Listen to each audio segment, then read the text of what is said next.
Just give me 2 seconds here. All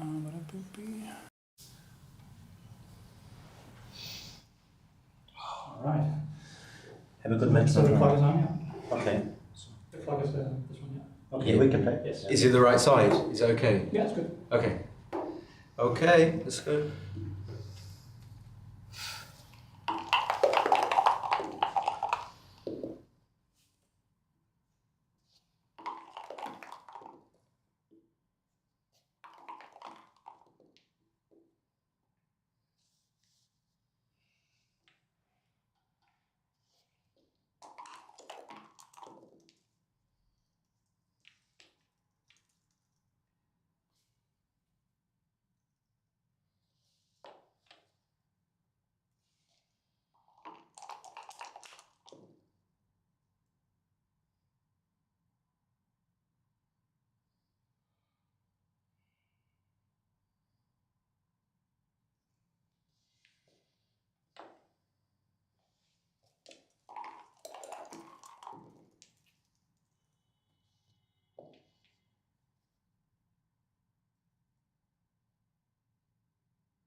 If everyone can hear me, please press a 1 in the chat. Hello? Anybody out there? All right. I think it counts, right? Guys, one checker counts. Some people can hear me, that's good. Okay. Yeah. Okay. If you can't hear, please check your audio settings. And if you can hear board sounds but not me, you are lucky. Some people have to hear me and board sounds, and that is double trouble.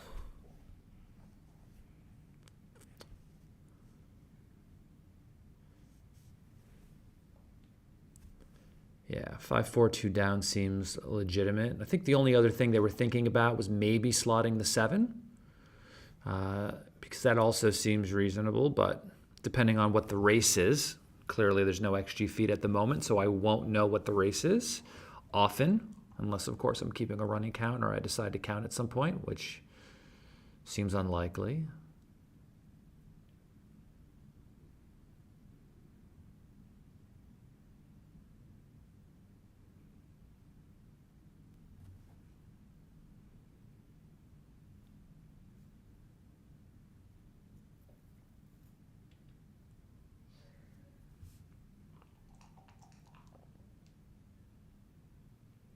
Six one makes the bar.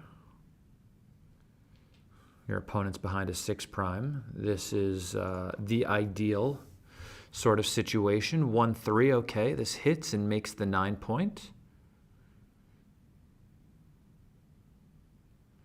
This is great as far as your priming structure is concerned. I'm told that my audio is quiet. Let me turn this up a bit and see how that sounds. If that's too loud, let me know.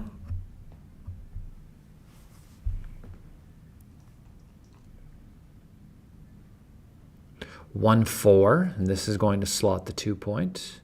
Did he not make the 9 point? It's 1-3. I think that ends up being part of your prime. It seems like a good thing to try to make. Also stops you from being hit with 3-6. Now it's too loud, okay. I don't know. If things are not ideal, just, I don't know. Check your computer settings, please.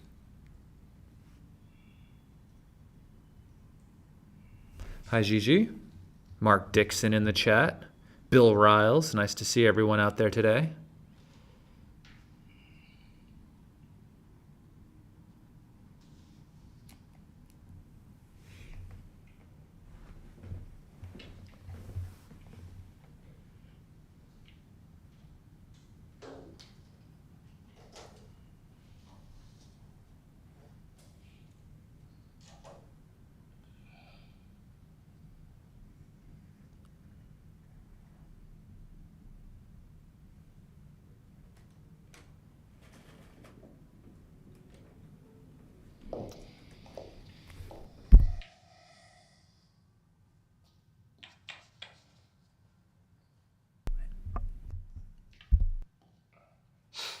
Ah, you're right. Yeah.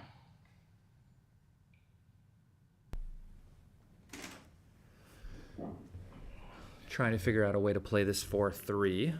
And, yeah, I mean, they really do want the 7 point, but I don't know. How do you avoid getting a cube behind a 6 prime?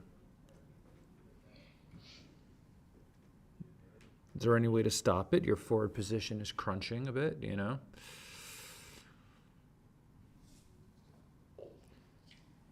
Any 6 will be an obvious market loss. I think this is what I'm more likely to do here, is make the 9 and then put a checker on the 4 point.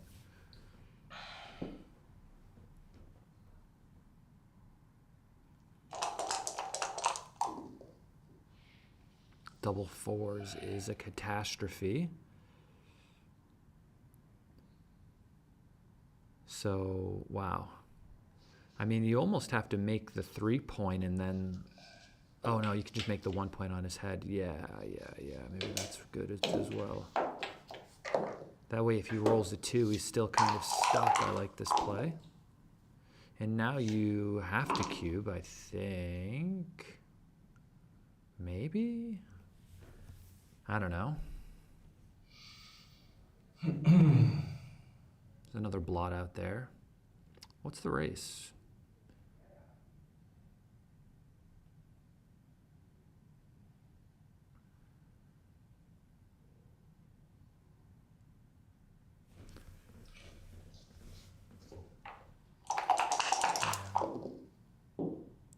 Simon doubles, and this closes the board, which is great as long as he rolls a 6 out next time. He needs to get out now with the 6. 3-1, okay. So the 3 is playing from 6 to 3, and the question is, do you then just play 24-23 anyway and just give him the 6? Then this gives you 6s and 5s to play out. So I think this is really necessary. If the guy rolls a 6 to enter, you're dead anyway. So I don't think you should redouble this, though. Because you're a favorite to fan. And when you do fan, he's got 5s and 6s to hop out, and there's another blot out there. It just seems a bit much to redouble right now, in my opinion.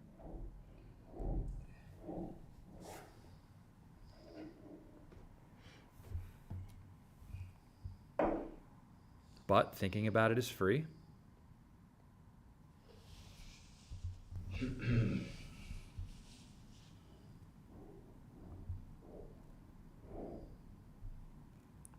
Thinking about it is free. He is redoubling, though. Okay. I scooped this pretty quickly. Don't want my opponent to change his mind about doubling me, so I take. And no, I don't think we can redouble yet. We're still stuck back there. 6 comes out and the 1 oh, yeah. In this, and you just lift, of course.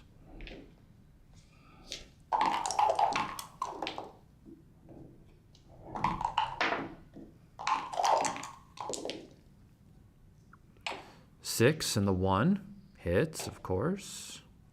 I think, right? Hold on. Let me think about this for a moment. I don't want to be too brash, but... Okay. I mean, maybe there's a lot of hit backs, but he would have fanned. I was also worried about him rolling a 5, but he comes right back in.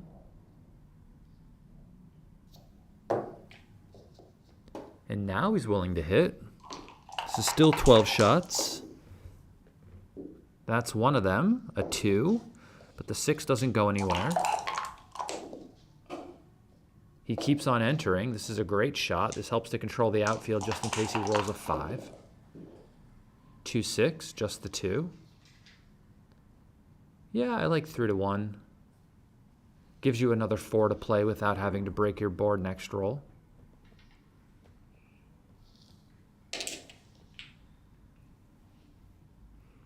Five to 3 is better for the race, but we're not quite in a race yet, though you'd like to be.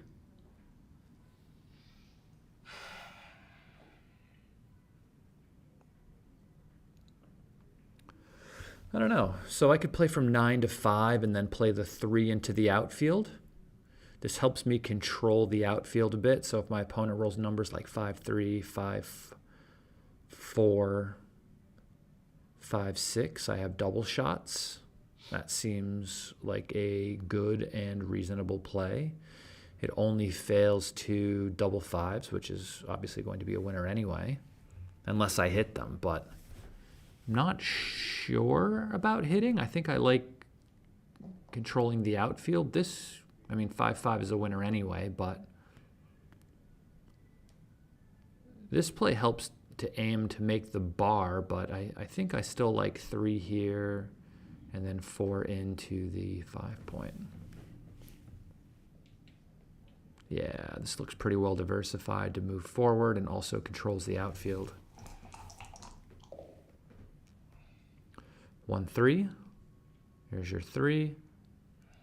And I think your ace should just go to the 1 point. I don't see the benefit in stepping up and just allowing your opponent to point on you with 6s, 5s, 3s, 2s, and 1s. That sounds like every number. And I was counting. Okay, 2-1 would have destroyed you. And now it still gives you a chance to escape with a 5. I mean, apparently Simon doesn't know what a 5 looks like, though. He hasn't seen one in about a fortnight. There's a 5.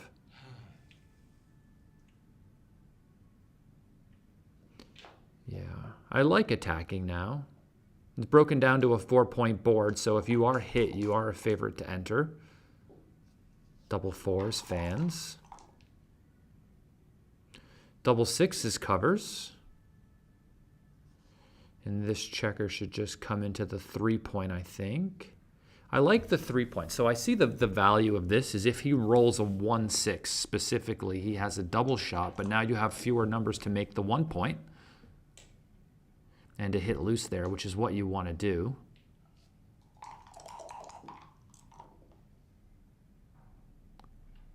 Four one has to hit loose. You can't let him out. But you would have had more covering numbers had you made the other play. 5-2 fans. 6-1 misses, but this does this and that does that. Now 1s, 2s, 3s, and 8s will cover. Double 3s fans. 6-3, so there's your 6 and your 3 covers, and he's closed out. Unless there's some sort of catastrophe that can happen here. 5-1, okay. He went to take the checker off. This leaves shots with 6s, 5s, 4s, 6-1, 5-1, but not 5-3. I know generally you like to bear off aggressively against broken board positions, but I would have personally taken an extra second to kind of think about whether or not I should have just cleared the 6 and given no shots, but taking guys off against broken boards is usually the right idea.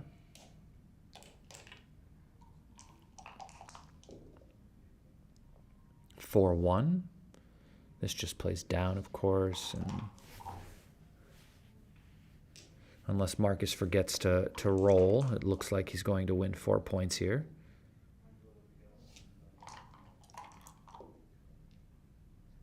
6-4. And of course, he rolls a 5 because when it rains, it pours.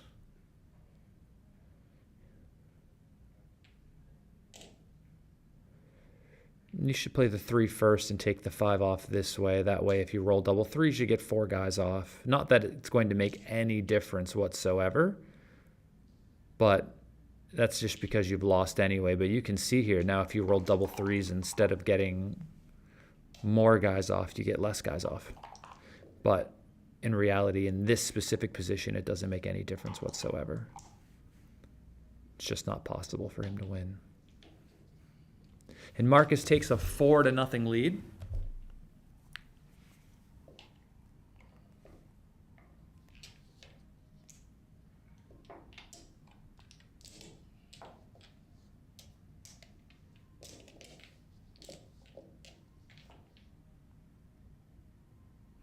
The match score is now 3 away, 7 away, which is a very special score in backgammon.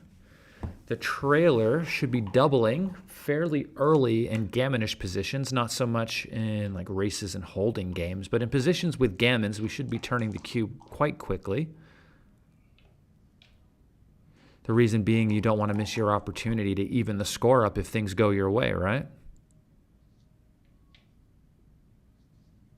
That makes the point. Yes, it's even better than you thought. And yeah, you can make the 3. This gets hit with 6-1 and 4-3, but not 5-2. 2-1. You should not be splitting. 13-11, 6-5 seems like a good play.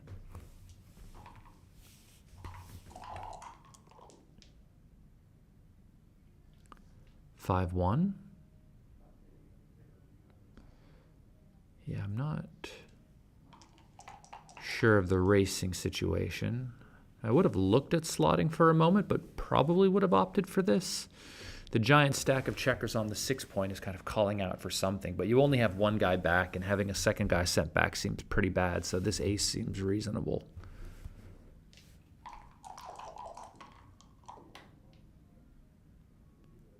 $4-4. Okay.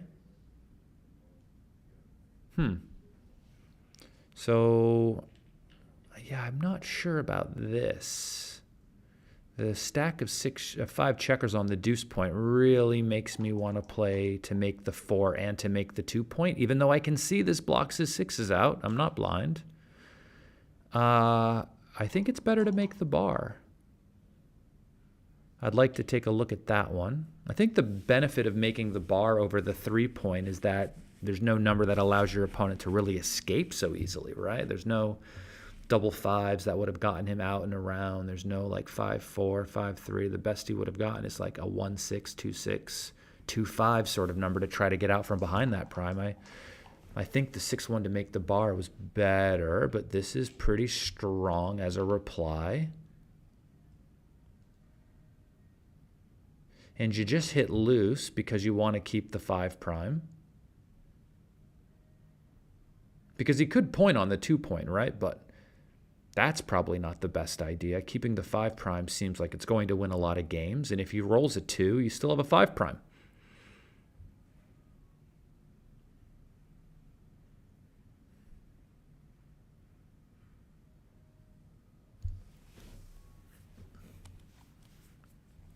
Five primes are good, I hear. I hear they're good.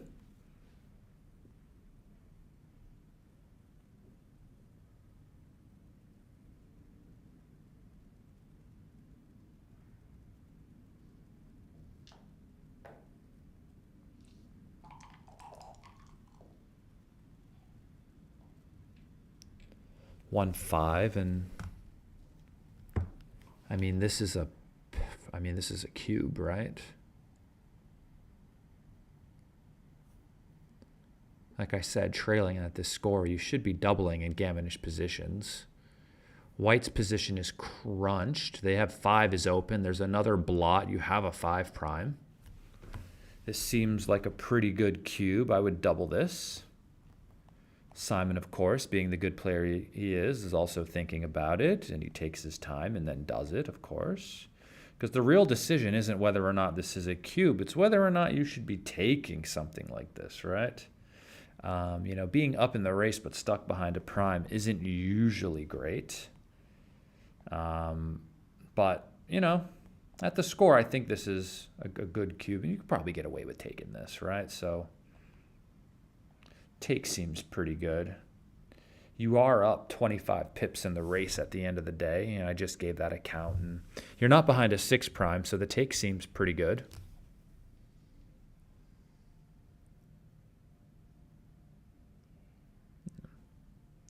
What did I say it was? 25 pips, something like that. Yeah, that's pretty easy take. Then he hasn't hit you, right? And you're not behind a 6 prime.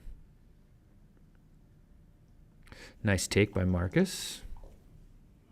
Oh, the 1-6. What a shot. So the 1 comes here. And, ooh, are you sure you want to do that? Not cover. I think here I might have covered. I think it increases my gammon winning chances. Double fives, oh, what a shot. And you can hit on the 1 point. Does that quickly.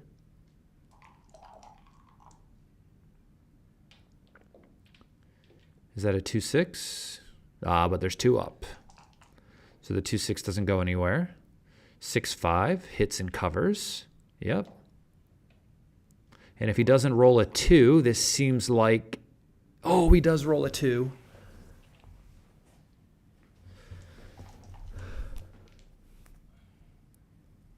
Two, 3. This makes the 20-point anchor. That way he can't roll double 2s to make you cry. That would be awful. Another 2 and a 5. 2 2-5s in a row. Brutal. Live dice are rigged. Everybody knows that.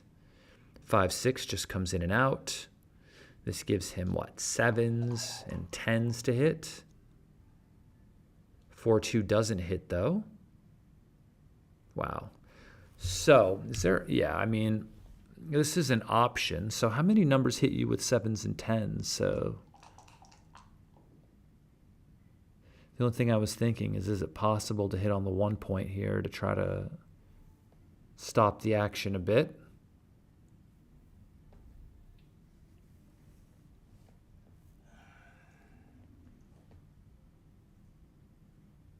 Three, 2.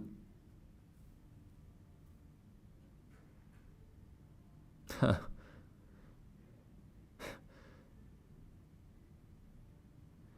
Is it crazy to banana split? Is it crazy to make the 14 point and play from 4 to 2?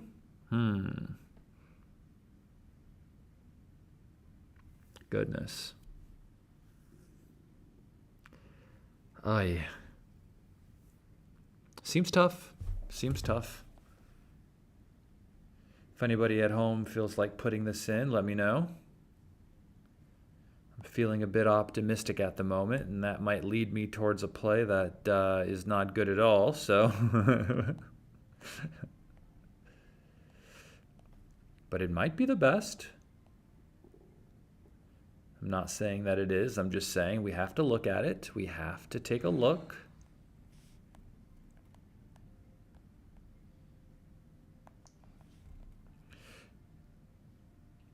Has he given the cube? He's already given the cube away, right? So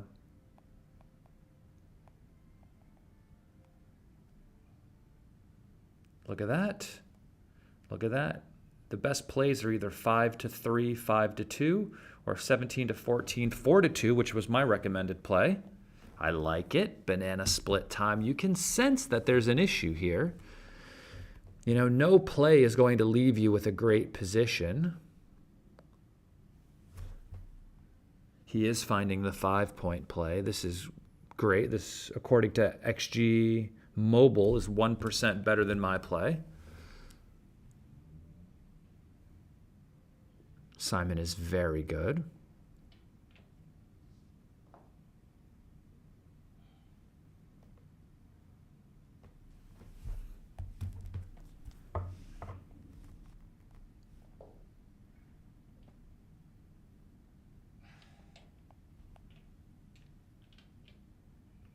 We've got 200 people in the chat right now. It's nice to see you.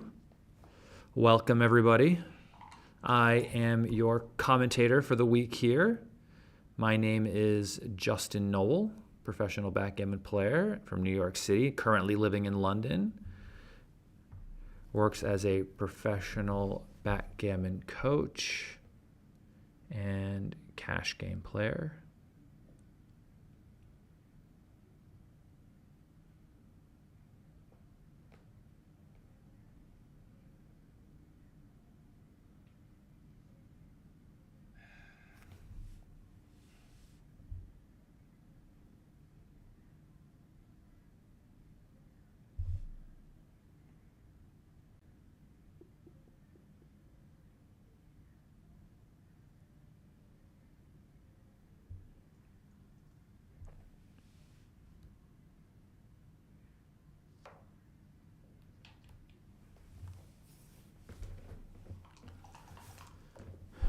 right.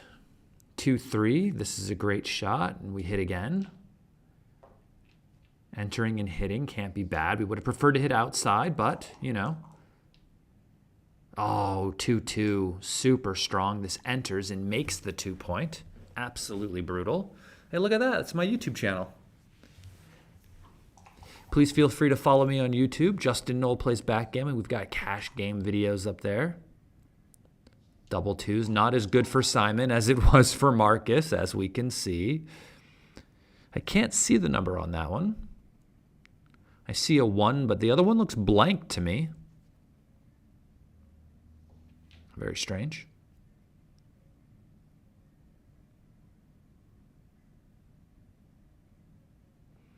You've rolled a 0.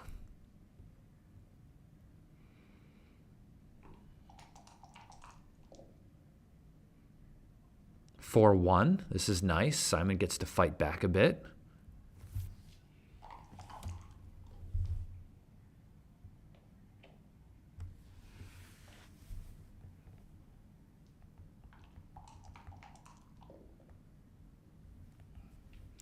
Nice. Double anchor time. Okay. Still has 2 more checkers to bring in, but this certainly helps his winning chances having both of those anchors. Simon is definitely feeling some sort of relief here having both of those, because now he's got, I mean, I'm not going to say decent winning chances, but it's certainly more than he had before. Yeah.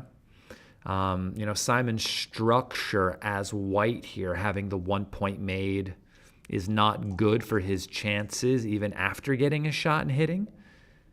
But it's better than having the 1 point closed out on him with him having 4 checkers on the roof, which can go without saying, I think. Though I'm going to say it. 2-6. Double fours. Okay. Okay. That's funny. I mean, just from a pure comedy standpoint, double fours is hilarious. Fan. 5-2. Okay, this comes out. Step 1. Come out. Because it does come out.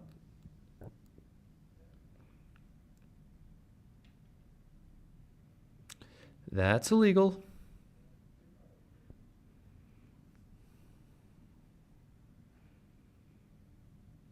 Simon the gentleman, you know, got to let him know you're forced to come out. 2-3, he fans again. Don't know if you know this, but Simon's an incredible dancer. He's pre-clearing this. 1-4.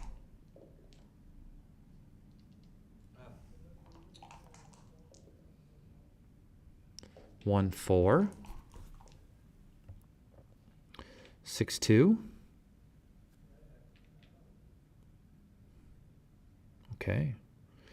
I mean, if you wanted to, you could pre-clear it again and just play from 6 to 4. I think that was legal. Yes, yes, yes. Okay, I forgot. Doesn't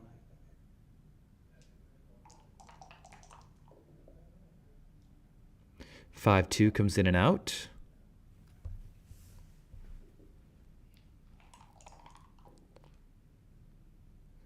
Double fours. Dice on checkers is legal here, so this is a fantastic roll, being able to clear the 6 point. 5-4. Yeah, I mean, I would bring both checkers out off of the 20 point, just into the outfield. Your chances are slim here. Double threes. Leaves a shot, though. Okay, there's some chances. Does take a lot of checkers off, but it does leave your structure awkward. Simon got a 2. All right, we have a game.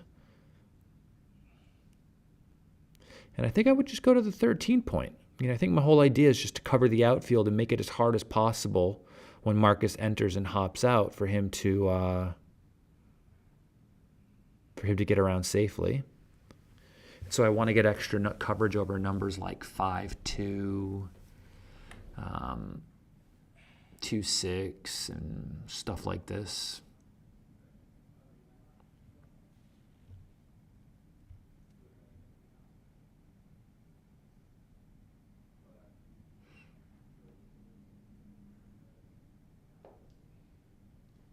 I like Simon's play because it agrees with mine. And he fans, and you'll see why this is going to be hard for Simon to win. I mean, he really has to close the 5 point, and it's going to be difficult. Very, very difficult. He's going to have to take some chances and build some outside structure and just honestly hope to get lucky at some point as well to get that closed.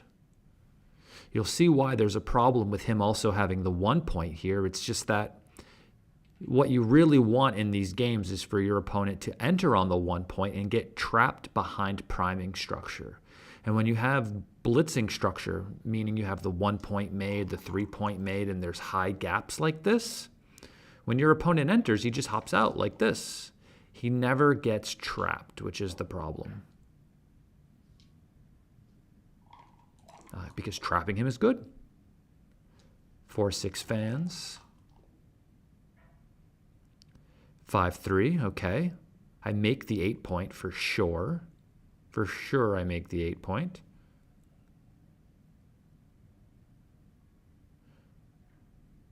Yeah, I would make it like this. But I would use that checker to just cover the 8. I mean, if he rolls 2-6 or 5-3, I do not want to be on the roof. I want him to still be in my board. This also helps to save a lot of gammons as well, right? You could lose this game, just not lose a gammon. I mean, clearly that's not ideal because your opponent would be at 1 away, 7 away Crawford. But I think for money that would be a very good idea as well. And wow, and he just straight slots it. I would love for that to be correct. Double 2s. Oh, and that clears the point. Strong roll. Dice is cocked, which is good because it doesn't cover, and Simon wants it to cover. That covers. And now he has to come off the 24 point, just in case red rolls an ace, right? 2-1, 3-1, 4-1 are all going to leave him a second shot. And so you do this, and you just improve your outfield coverage and hope he rolls one of those silly aces. He doesn't. 2-2. Sheesh. Can we...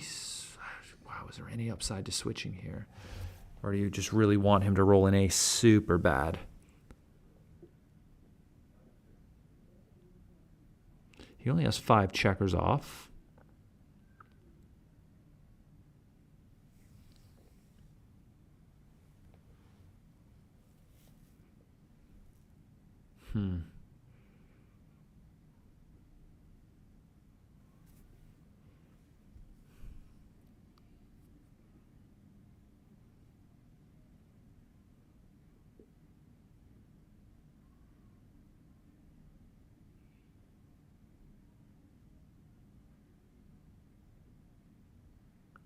Well,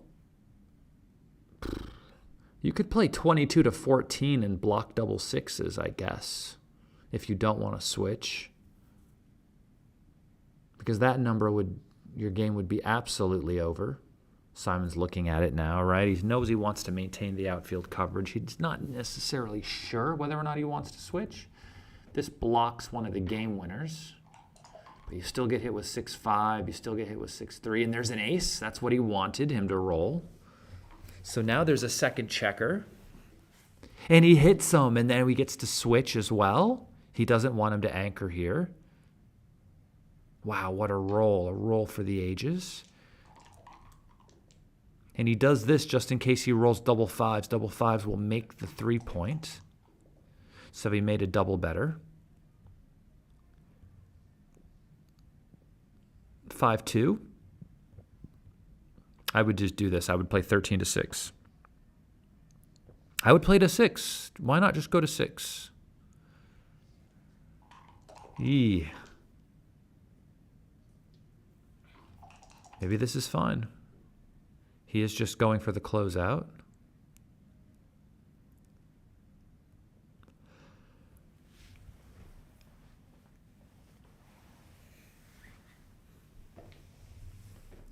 Yeah, I guess you don't necessarily want to make the 8 point because if he rolls 3-5, you want him to hop off of the point, don't you?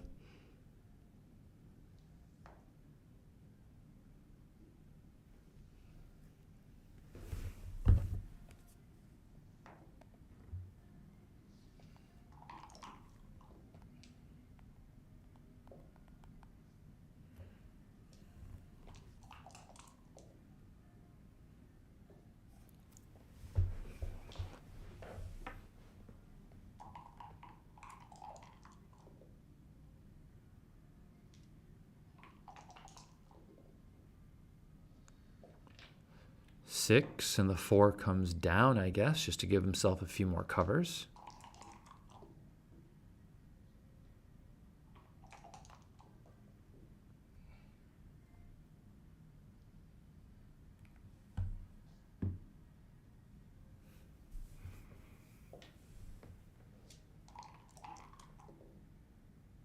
Double 2s, fans. Simon gets to cover.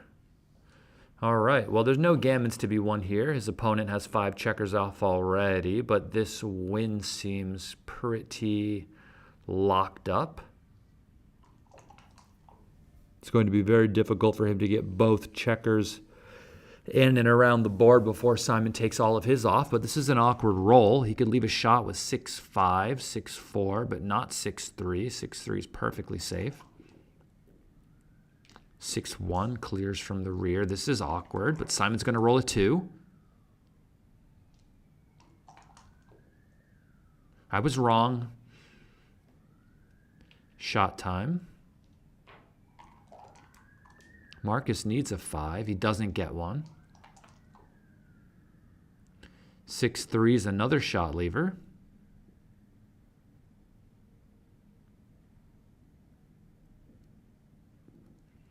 Just trying to figure out whether or not he wants to play 3 and then 6 or 6 and then 3. This looks prettier just due to the perfectly symmetrical triangle shape.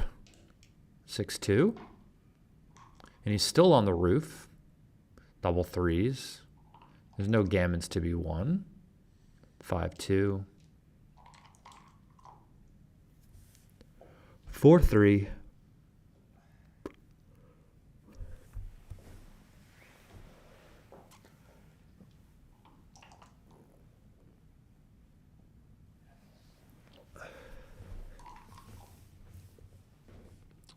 Three, 1. I think Simon has like 3 checkers left, but yeah, there's just no way for the other side to win. And so he resigns. And now we have a score of 3 away, 5 away. So the score is 4-2 in a race to 7. In backgammon, we generally talk about these positions like from their away scores. Each away score is its own situation in backgammon where your take points and your gammon values can all differ at the different scores. And 3 away, 5 away is one of them. And there is a break or something. It's a very short match.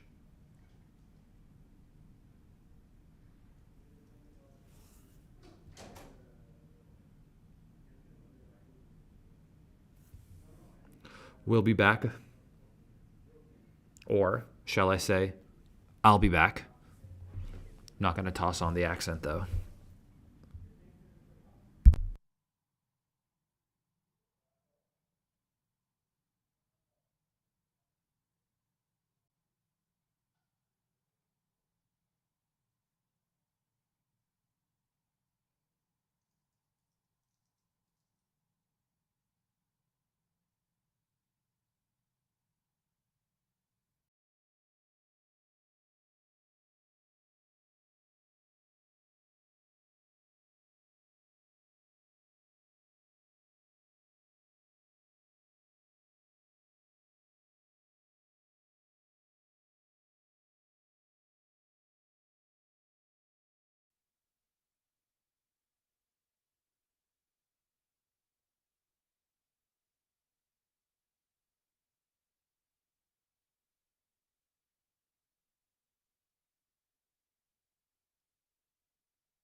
All right, we are back.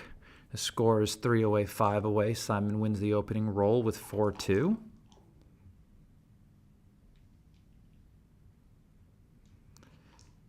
Hannah seems to be doing a transcription at home. She says 5.85 for Simon, 5.84 for Marcus at this moment.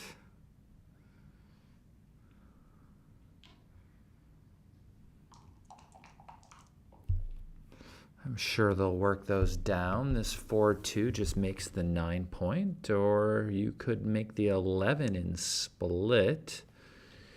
Yeah, this also seems reasonable. 6-5 makes the 18. That's a fantastic shot. And 5-2 should just run all the way to the midpoint.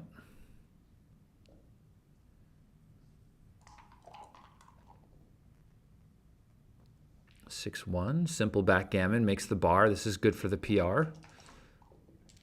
So the way this competition works is that every match there are 2 points that are given out. 1 point for the match win and 1 point for the PR win. And if anyone is unfamiliar with PR, it just means that it is the player's performance rating. So in the backgammon community, most of us agree that the computer program Extreme Gammon plays close to perfect backgammon. And so the way we learn and the way we improve is we play against this program or use this program as a learning tool and just roughly say that, hey, everything the computer does is right. And if I'm not doing what the computer does, I need to figure out what I'm not doing that the computer is doing. And we try to correct our play and try to become as good as possible, right? And so we allow the computer program to essentially grade the match as we go along, right? And whoever's PR or performance rating is better or they have a lower score, the closer to perfect they play, we would say the better they played that match overall. And we award a point for the PR win as well, right? So if you win the match and the PR, you get 2 points. If you win the match but you don't win the PR, you get 1 point and the other person gets a point, right? And after the end of 6 matches today and 6 matches tomorrow, whoever has the most points, I think they also award a few spots for whoever has the lowest overall average PR if they didn't get enough points. There will be a playoff on day 3 to see who makes it to the finals. And then whoever the winner of the finals match is will then play Zdenek Zizka in Monaco this year. I believe it's the end of July to see who the UBC champion is going to be this year for 2025. Very long-winded explanation.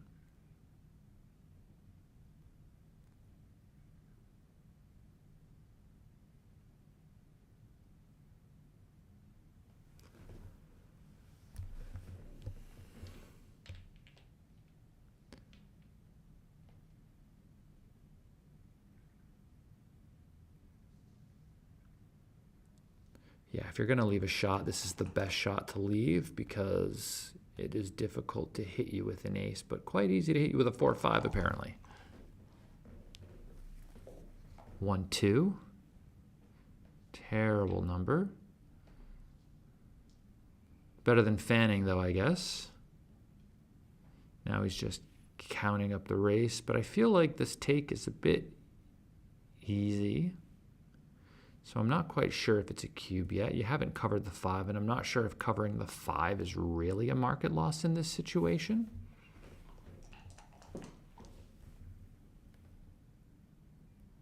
So here's a 5-1. The 1 is going to cover the 5 point, of course. And the 5 should just come down. So there's a 3. The 3 could hit, but right, there's a big cost to hitting. So he forgoes the hit and decides to make the 5 point, preparing for a future contact. And now Simon's just going to count the race and see where he's at, right? If he's up enough, he'll double. And if he's not up enough, he'll wait. So maybe I'll give this a count as well.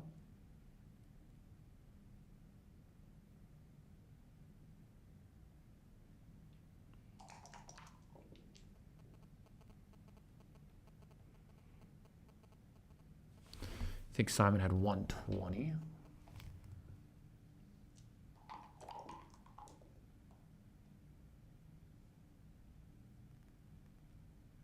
I don't know. He was up a little bit, but maybe not a lot.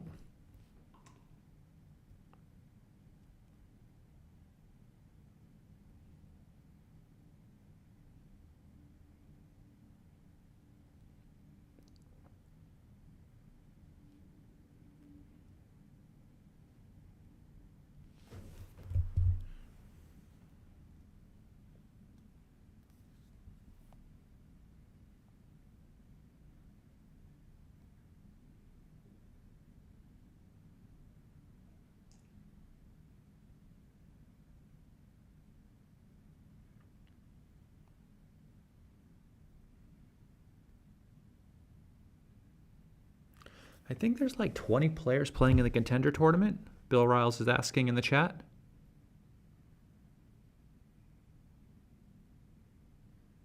Thank you, Thomas J. I appreciate the kind words.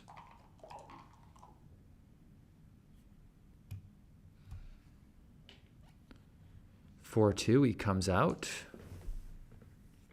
Now he can just double if he's ahead just based on a straight race. I mean, having the checker back there was good for gammon wins, but it also was good for contact, right? So if he's up enough, he should be doubling this now. 6-3, and here you just slot the 3-point and you just play for the race. You could make the 2, but it's not like red is trying to leave you a shot in any variation anyway, right? So generally you don't have to play for contact when you're up so much in the race. 6-2. This does just perfectly make a board, though. And double threes. Also a good point to stop and count. See if you're up, to see if you should disengage.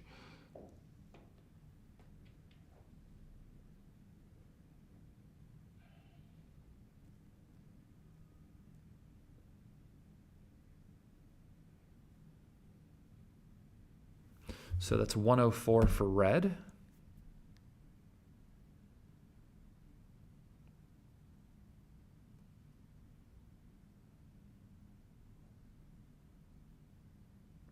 And 90 for white. So apparently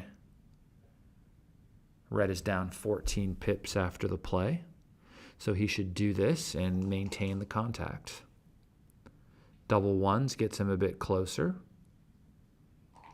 So instead of being down 14, he's down 17 now. Just gained 6, so the race is now 11. I would bring it in. I don't think there's a need to break your board, really.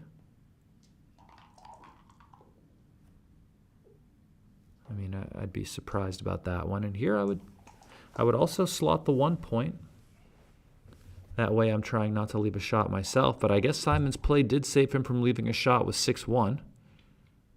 So, I mean, his play had merit. I mean, in my variation, I left a shot. So, there you go.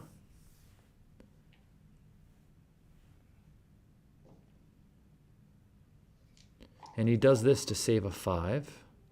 And by save a 5, I mean, that means he can roll a 5 without having to break his 11 point. He can now roll a 5-1, 5-2, 5-3 without having to leave a shot from the 11.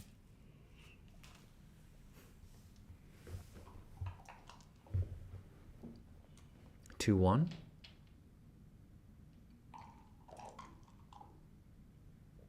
Double 6 comes all the way around. All right. What a roll. Followed by a 5-1 from Simon. 2-1.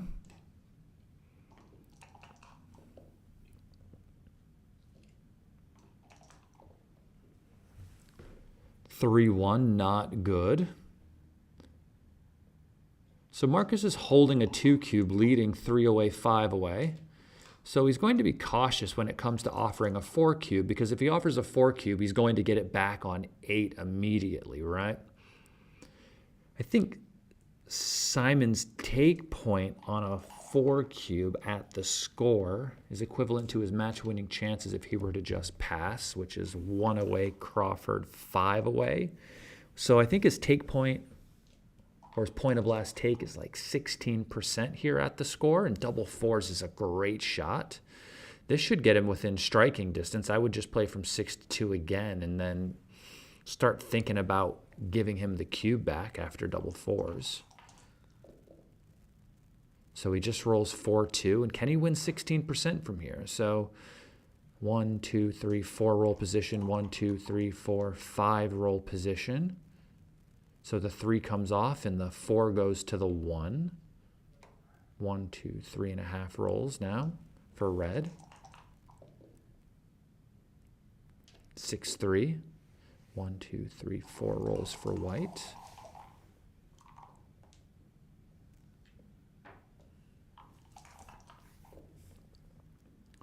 Five, 4, okay. So this is a 3-roll position, which means that I believe red wins this like 21.5% of the time. For money, this would be a double and a pass. But this is a take at the score because his take point, I believe, is 16%, which means I don't think he should double because I just don't think he should. How about that?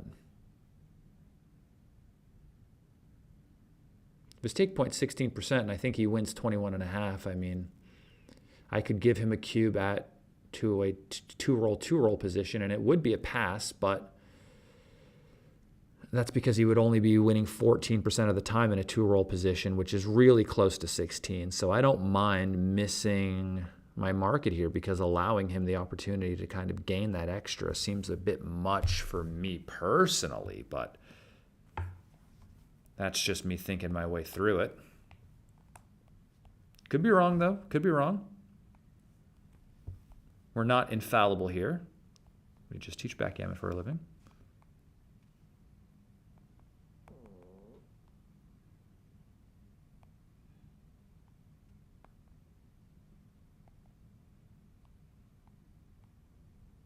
This is a small cube, but I would not blame him for missing it. Wait, no, I got the other guy on roll. I got the wrong guy on roll.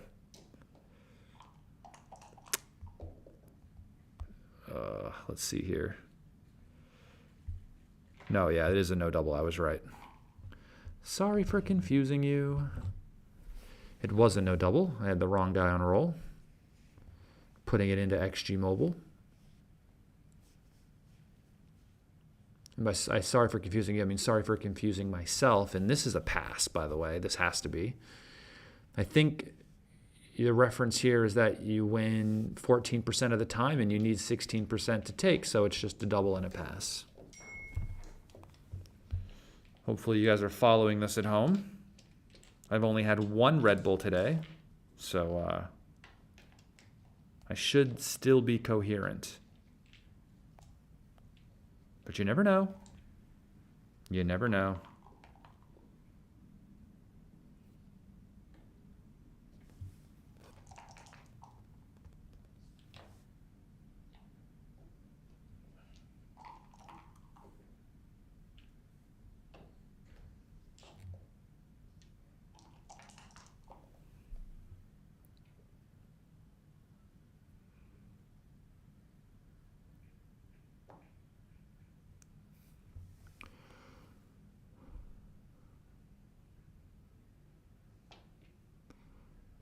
I'm not sure about this slot, though I do like doing it. I think this is a double hit. I think you go 3 here and then the 5 goes to the 1. Yeah. That's my style. 2-1 here. Re-enters. Hitting the checker on the 1. Simon hits back.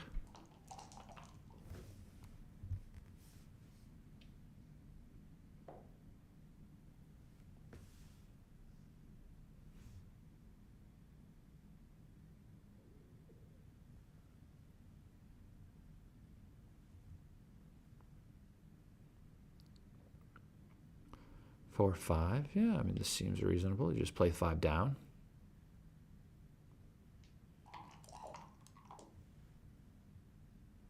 Five, 4. This enters, and I don't know. I probably would have hit. Probably would have just hit.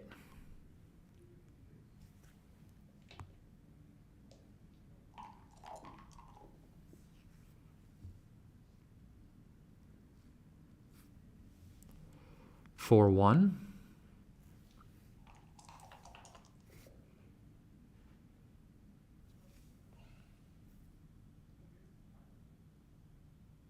Oh, the 6-4 is not a great number. Yeah, you could do this. How's the chat doing out there? I've got my phone on charge now, so I can see the chat.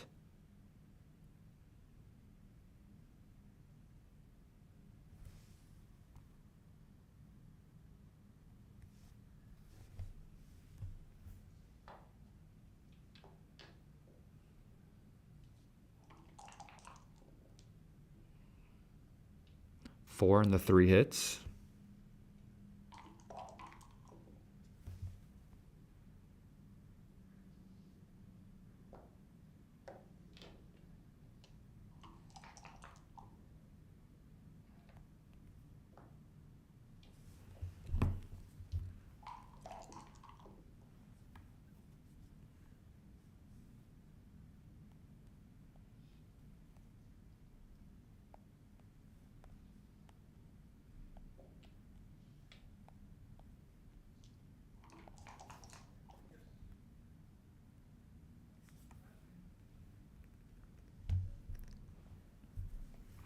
Yes, please, everybody out there, if you haven't yet, smash the like button. And if you are here without subscribing to the Backgammon Galaxy YouTube channel, I don't know what you're doing. Seems like a good thing to do. And while you're at it, subscribe to my YouTube channel, Justin Knoll Plays BG, over on YouTube. I don't release many videos, but when I do, they're very educational or all about gambling. Both of which I like a lot. Double 4s, what a shot. So this hits. Wow.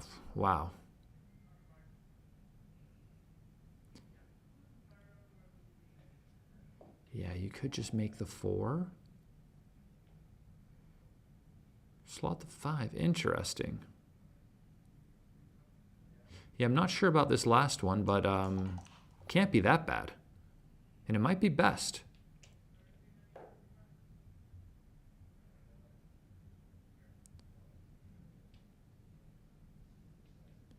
And you could just come around. I think that's okay. I mean, making the 1 is something I looked at, but it just seems very, very weird to make the 1 point in that situation.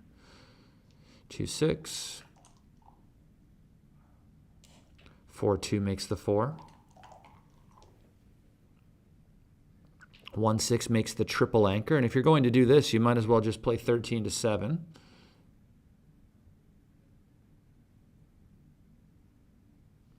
Can he afford to make the triple anchor? Does he have the time for this?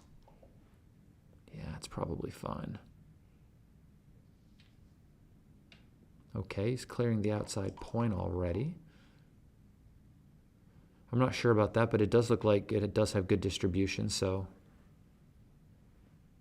maybe it's all right. It will be a problem to clear later. I just thought that maybe you would hold on to it for a bit and just play 13-7, but this looks pretty good. This double 4s is a bit fast. Did you roll double 4s or 4-3? I didn't see what the number was, but if it was double 4s, maybe there's a chance you come out with 2 of the 4s. Because you're in this situation now where, like, what do you do?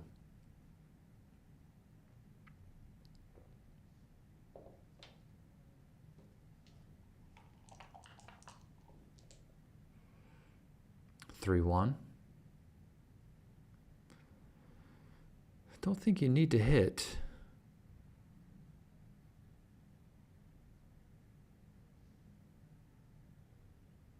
Is it possible just to play 8-4? Is that a thing? He does have 2 blots in his board. You get hit back with 4s and 6s. But not all of those are great. A lot of those break some of the points, and there are 2 blots in his board right now, so maybe it is a decent way to bring the game home. My first thought was to play 8-4, which is what he did play, but yeah.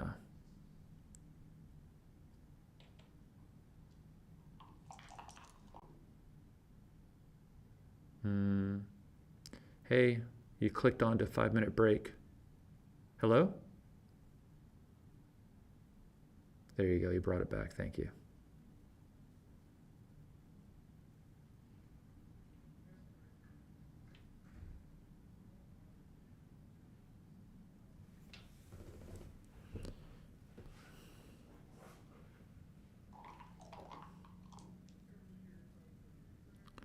For 1.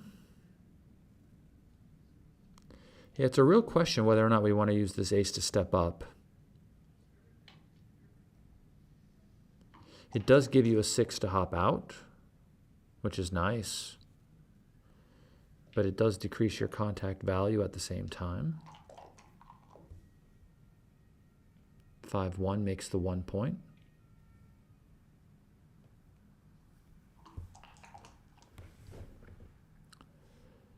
5-3, and this one goes to the 4.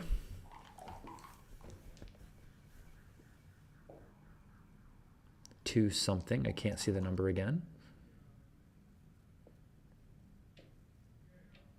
2-5. 6-3.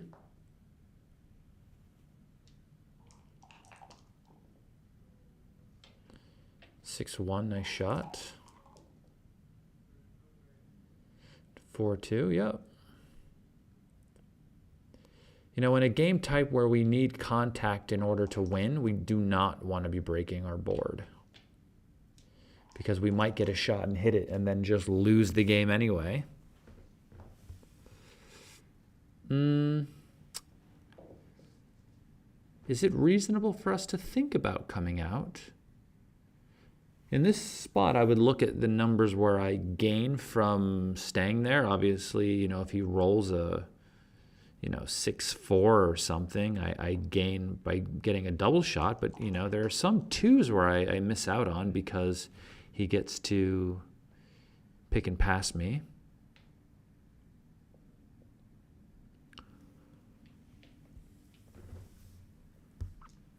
I would have played 6-4. I think that's better. I think.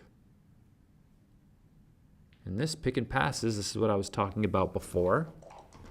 Leaving that is, oh, it's an asset and a liability, but the 5-2 from the roof. Oh, and it was almost a 2-6. It was almost there. 5-4.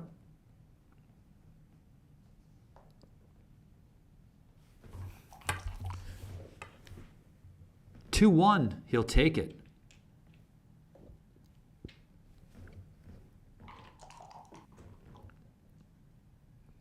Double 6 fans.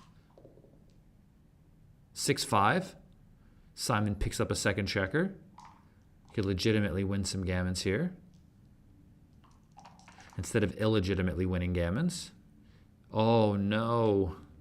I see the 6, but where's the 3? This is the only 3. Now 4s and... Oh, he misses. 2. Ooh, should we cover? I don't know. I don't know if we should cover instead of lift and take off, actually. This leaves some more awkward stuff, this being one of those awkward things. Yes, and we just clear from the rear, and now there's a 6 that'll hit. And he rolls the 6. I'm not sure if we should have made the 4-point. It left a lot of awkward numbers, whereas the other play didn't leave any immediate shot numbers, but it did leave 2 gaps in front of the point.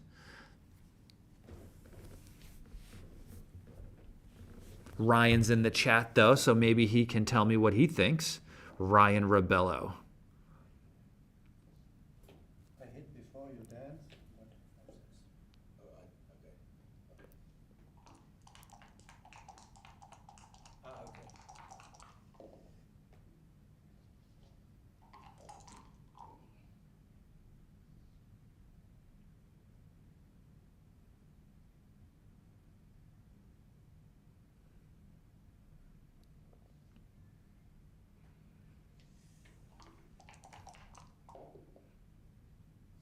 6-5.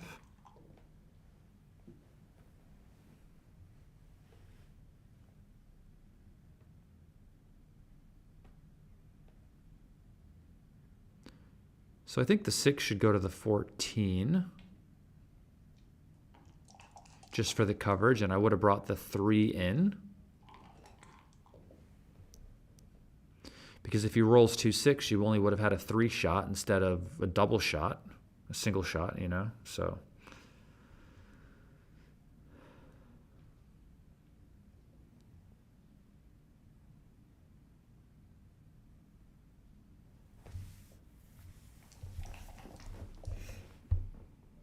One, 5. 2, 3.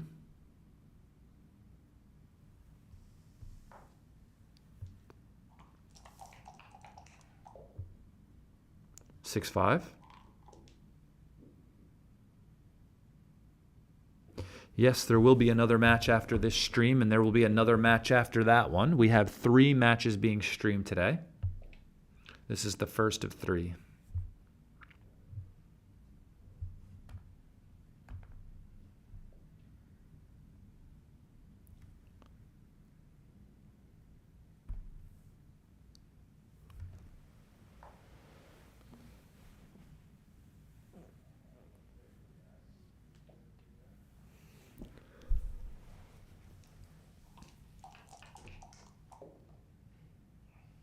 Double 3s. 5-1.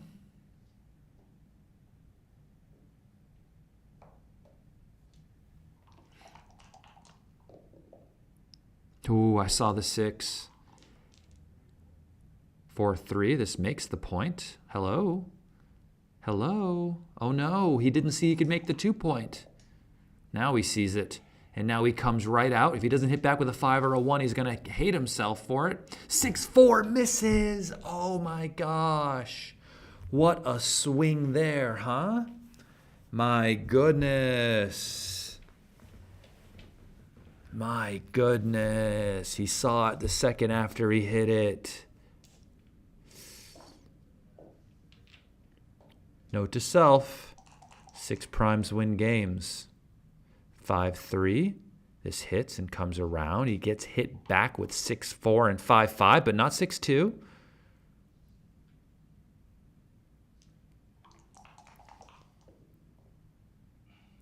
Five, 5-5-5. And instead of Simon losing this game quite easily, he's just won it.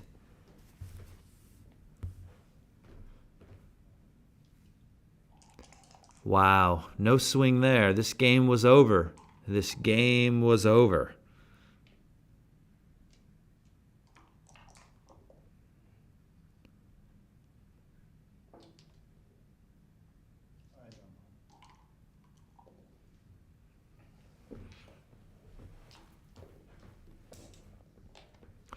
Well, that affects the PR, so that really, really, really hurts your chances of winning the PR point. I mean, I don't know how large the blunder is, not closing the board, but it hurts his winning chances of winning the match, that's for sure. And it can't help your chances of winning the PR by not making the full prime, right? So if Simon actually comes back and wins this match at this point, that play would keep me up tonight. Now, I mean, Simon should be doubling. This is a take because, I mean, is this? I think it's a take. He might be a favorite. I mean, it's the 4-point versus the 5-point.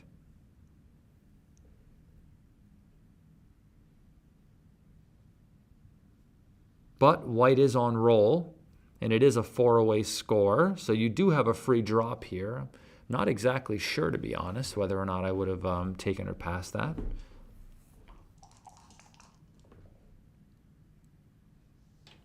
This is the problem with being perfectly honest, is that sometimes you just don't know.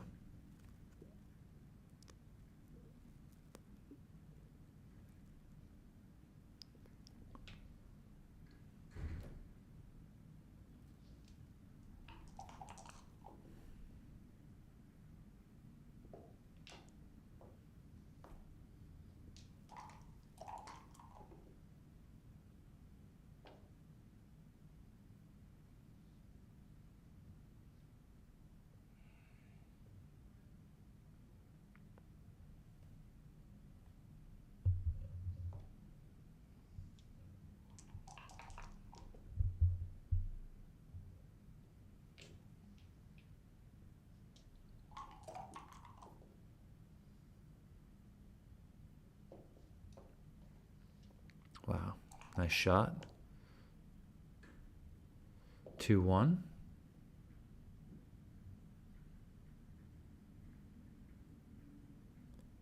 Well, I don't know about this. I think I might have come in with the 1 and played the 2 down, to be perfectly honest.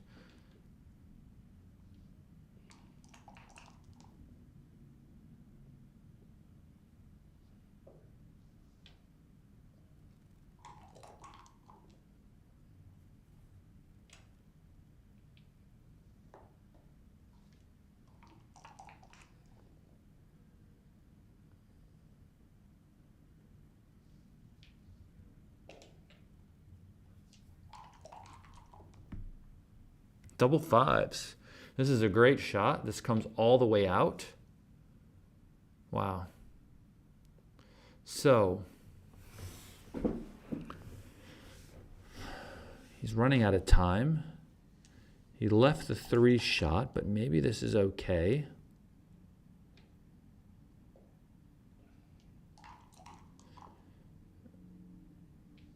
Six, and the 5 goes to the 1.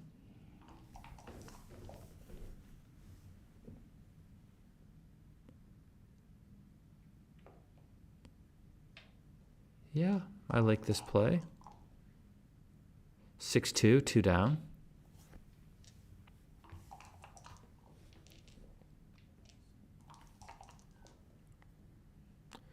5-3. And red might have trouble clearing the point that is out there, but I mean, I don't see how.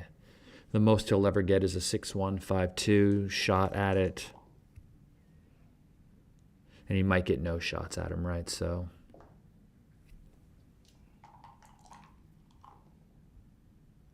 wow, that made it easy.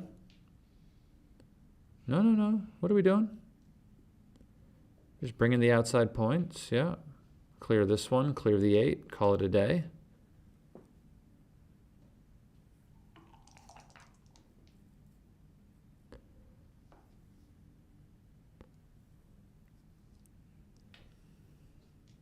Four, 2.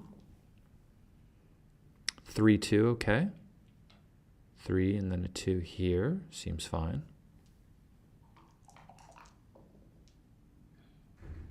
5-5.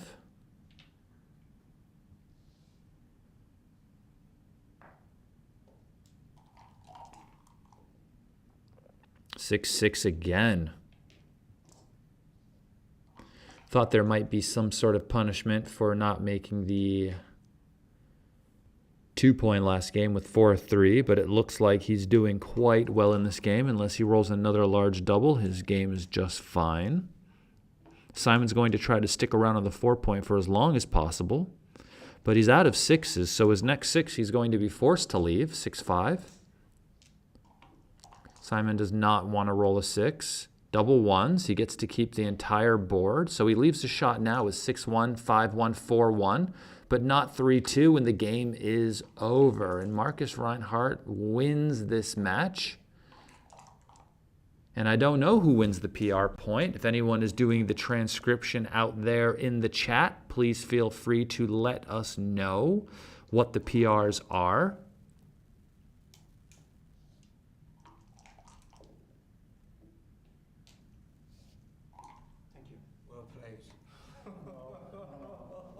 I think the 4-3 was an oversight. Yeah, you missed that, but it was a good match. I was just like worried about timing out these days. I kind of like timing out. So Timing out. and then of course I rolled the 2-5 and then you missed. After you'd missed the 4-3, I rolled the 2-5. And then Yeah, you got 6-1. okay. Yeah, but I was happy for you to just win. I was like, okay, because I don't want to time out. All right, and we should be coming back fairly shortly with another match. I believe our next match has Sander Liloff in it, playing Ido Levy. So that should be a good one. You guys should stick around for that one. Sander, who's been playing in the UBC since its inception. I think he's played in maybe 3 or 4 of them. Should be good. I'll see you then.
Does this bother someone that I have this over there?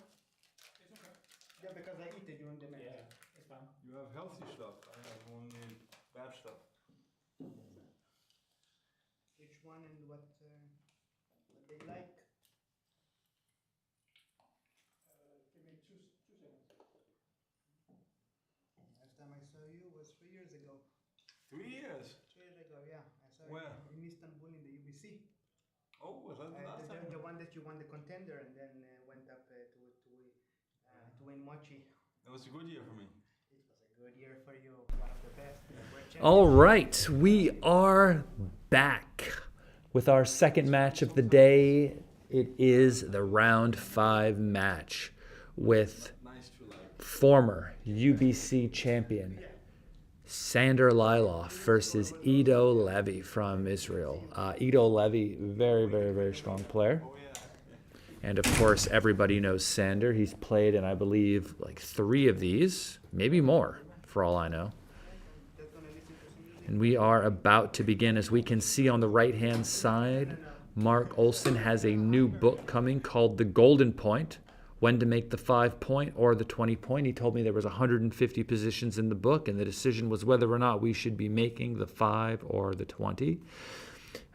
He showed me a few positions last night, and then I saw one today as I was playing a warm-up match with Karen Davis, who is in this tournament here. And this decision came up, whether or not you should make the 20 or you should do something else. I said, you should probably make the 20. Mark told me that you should. And then we looked it up, and it was right. So there you go. Buy the book. 4-2, of course, just makes the 4. Still no double yet. 4-3. I think we just play the basic and boring, 13-6. I know that once you have both of these guys out, it generally isn't in your best interest to have a guy sent back. So even though it hurts the soul to stack it up like that, I don't see what else we do. 6-5, okay. 2 down seems reasonable. He's considering making the 1 point here, but I would just play 2 down. And 6-6. Everybody to the deuce. And if he can roll a 3-1 or a 4-2 and start some of this priming position, he can't. Okay, he has to blitz. This is not as good.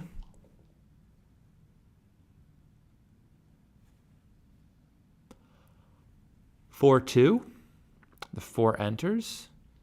And I guess you can play this 2 down. The 4s are duplicated. Is there any way you just play from 5 to 3? I don't think you want to do this because you can't see out. But if Sander does it, I'll change my mind.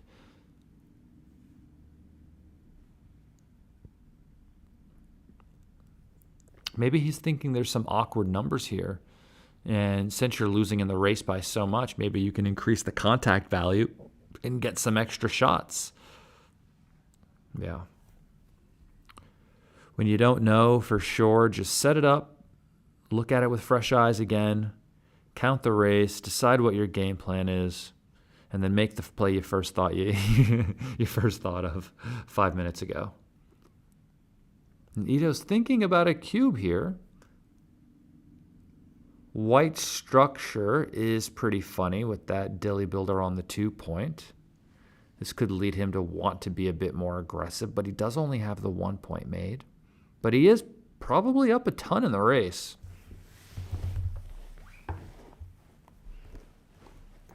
Welcome back to the stream today. My name is Justin Knoll. I am your commentator for the week here. We have the UBC Contender Tournament happening. This is day 1. There's day 2 of the qualifiers tomorrow, followed by the, I think, semifinals and finals the next day. And then the main Nordic Open Backgammon Tournament.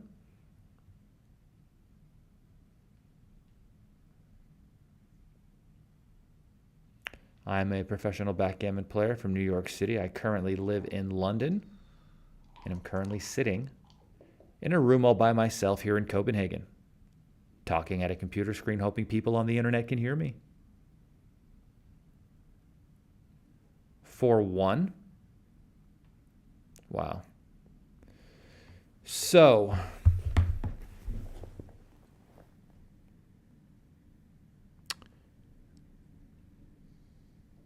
this hits and does this. Yeah. I thought for a second it was the other guy's roll. Double ones fans, and this is a pass now.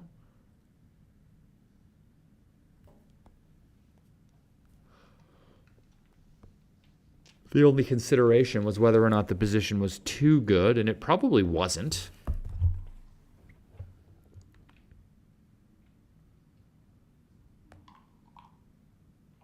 If anyone has any questions, I will be periodically looking at the chat, so feel free to ask away. And the link to the standings in this tournament are in the link in the chat that Wilson just posted. Stuart Carroll, thank you. Nice to hear you're out there enjoying the commentary.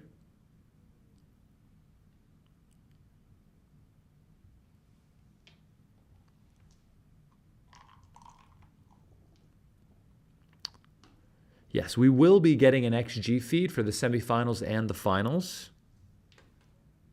I don't believe we have enough computers and enough personnel here at the moment in order to get that all done at the same time, while also having a commentator.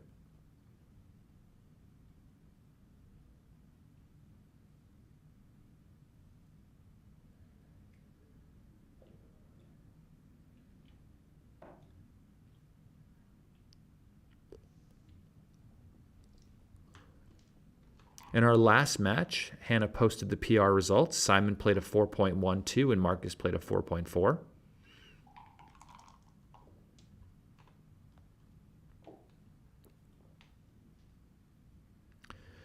And the grand finals for the UBC tournament this year is going to be held in Monaco.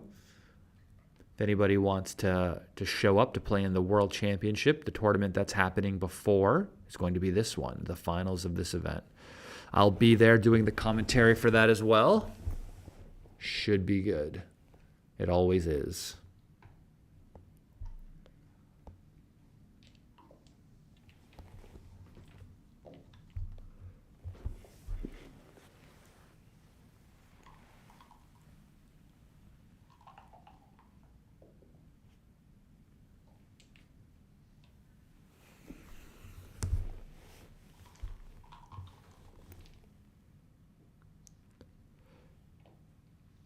Five one splits. 5-2. The 5 comes down. The 2 splits from the back as well. It's just basic opening theory. 4-3 is a great shot. This makes the 20-point anchor. It stops a lot of the nonsense from happening. And this 6-4 makes his own anchor as well. This is a great number.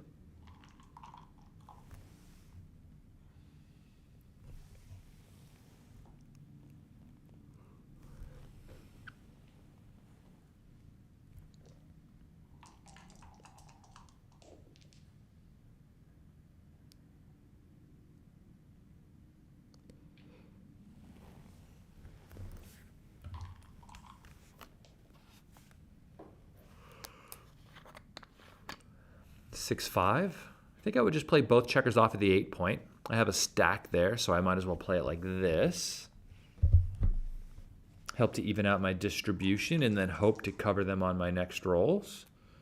5-5, though, brings them all around. This would be a good time to get a count to see what the race is looking like. Here we could cover both, or we could play 13-7, 6-4, or we could play 7-5. You know, red is playing a contact game here because they're likely down in the race. And so building a strong board with their points in order is important to them because the way they hope to win is to get a shot and hit it, of course. White is counting. I'll count as well.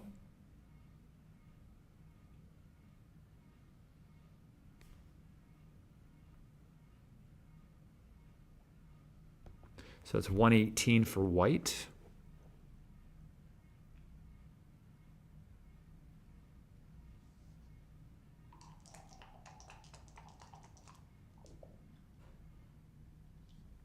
128 for the other side, so he was only up 10 pips, which isn't enough to double.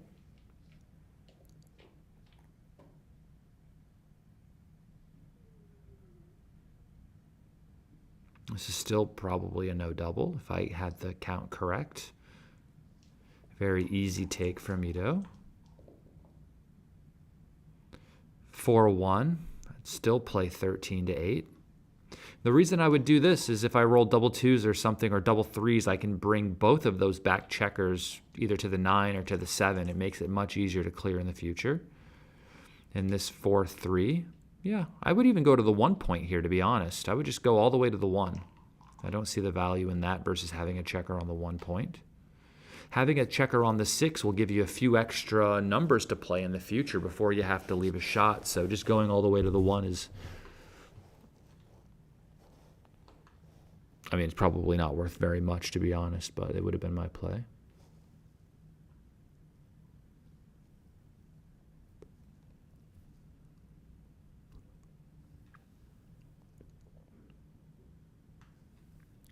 I think here we just play 2 down. I mean, Ito is thinking about just running off at the 20 and turning around the corner, but I don't think that's something you really want to do here. The race is very close, and you don't want to be giving him any super jokers, so we just play 2 down. And if he leaves a shot from the 13 point, maybe we roll an 8, you know? Maybe we just roll an 8. It's not like he's trying to leave a shot. So here, I wouldn't even leave a shot. I would just play 8 to 2. Right? And I would play 4 to 1. And I would wait for a better spot to leave a shot. I know I could just play 13 to 4, but then I'm giving him, what, 6-2, 5-3, double twos, double fours to hit me. I'm giving him 6 numbers for what? For what, you know? I would wait for a better spot, to be honest.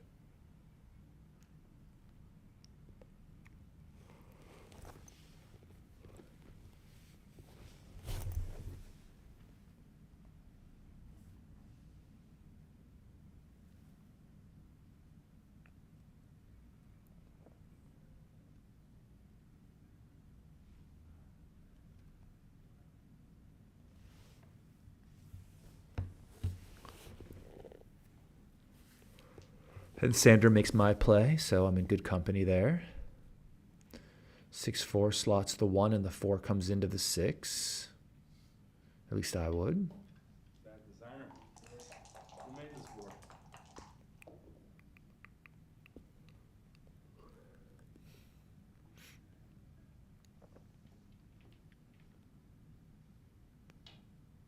Five, 2.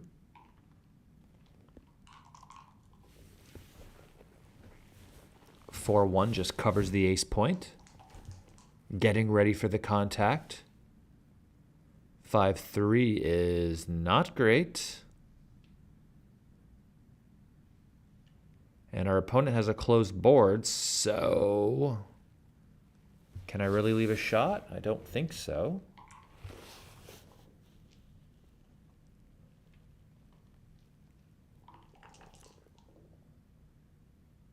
Four, 3, you have to do this now.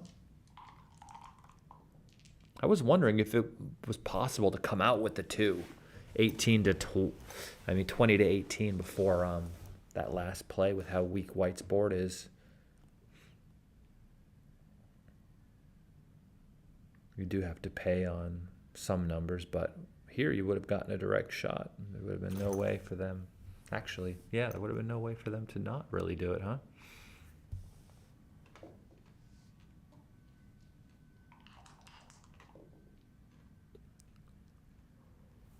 Wow, what a number. 1-4 hits and covers. Seems a little too perfect if you ask me. 3-3 fans. 6-1.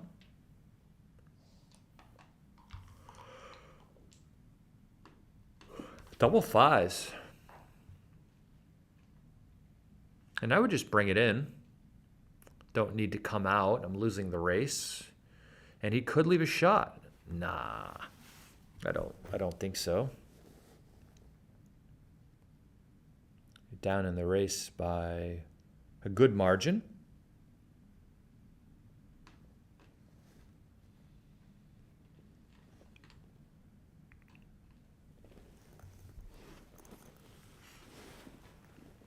But there's no harm in looking unless, of course, you do it.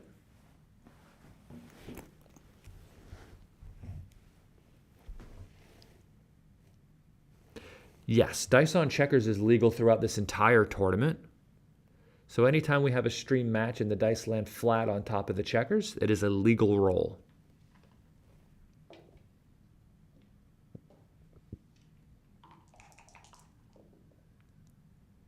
(3-1) makes the 5. Wow. Now the only number that hits is 4-4. 2-2.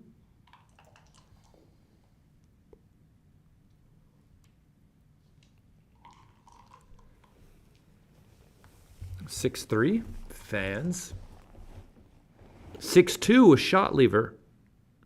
And he should just play from 6 to 4, I think. Leaving 2 extra numbers to get hit when your opponent has a closed board can't be good for your health. Double 2s, fans. 4-2, takes 2 checkers off. 5-1, fans again. 6-5.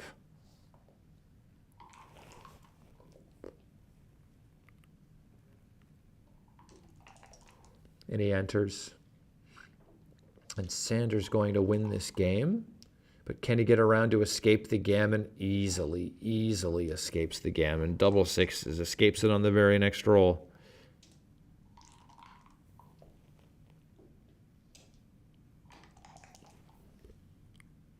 Four, 5.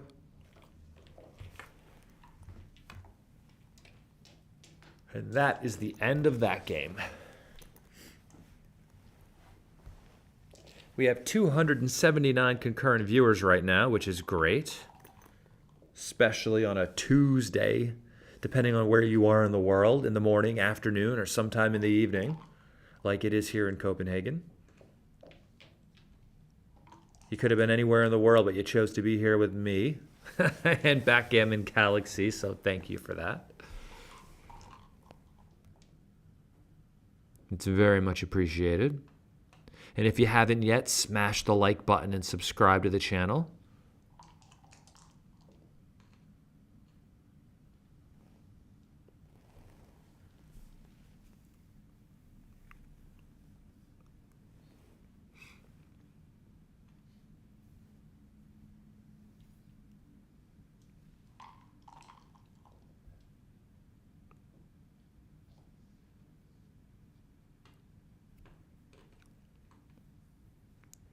This is difficult for me. Yeah, I mean, coming out to the 18 has a lot of merit because you don't want him to just point on you making the 5, right?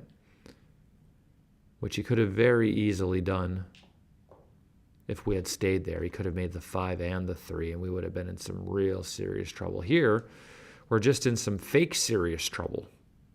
Not any real serious trouble.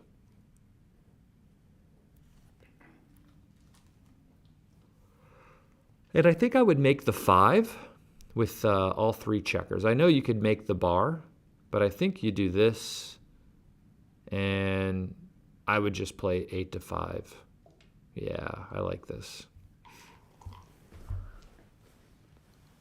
Creates great structure, right?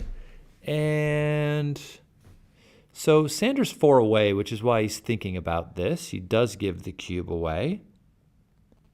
So what would I do for money in this situation? 6, 7, 8, 9, 10, 11 checkers in the zone. I'm on the roof against a 3-point board. It's likely to be a 4-point board, but I do have the 5-point on the other side of the board. And that 5-point is worth a lot, but at 4 away, losing a gammon would lose you the entire match, which is scary. What would you do in the chat? Would you take or would you pass? 1 if you would take, 2 if you would pass. We saw Ito take. So for money, this is already a 230 pass. So what are we going to do at the score? At the score, it's a 440 pass. Yikes, 440. Like I said, those 4-away scores. At a 4-away score, if you lose a double game, you lose a gammon, you lose 4 points, which means your gammon value is really, really high. The gammon value is generally worth 1, but he rolled double 4s, and now he gets to put 2 on the roof. Wow, I think that was a 450 blunder to take that. But here he is, kicking butt and taking names. And now what is his take point on a recube? That's the real question. Ito knows. He's like a master with these cubes. He used to do lessons with Michihito Kagayama back in the day, and Michi's cube play in matches is something else. And I think he really, really, really, really gave Ito like some great insight into how to handle these situations. And he passes the recube. So what was his take point on a 4 cube at the score? So if he just passes, it's going to be 50-50, which is what it is now, right? He gets 2 points. If he takes and he loses, right? The score is going to be 2 away, 4 away. If he takes and he wins the entire thing. I think his take point on the recube, is it like 33%, something like this? I'm just trying to remember off the top of my head without actually doing the math.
Yeah, so Hannah says the PR's for Sanders. Sanders playing a 0.7 and Ito's playing a 12 currently, but that take was a 450 blunder, right? So that's never going to be good for the PR.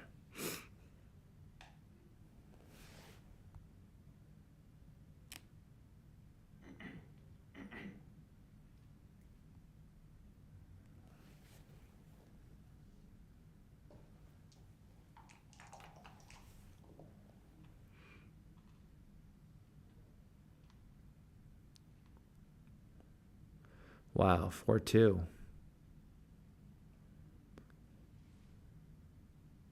Is it possible we just make our 20-point anchor here? I tend to try to lock up permanent assets when I'm not sure what to do. And this seems pretty strong regardless of whether or not he hits me, right? So, double 6s. And I think I just come all the way around and make the 9. Yeah, I like this better than making the 7. Those checkers won't get stranded out there. 4-4. No, it's 4-6. Okay. Nice shot.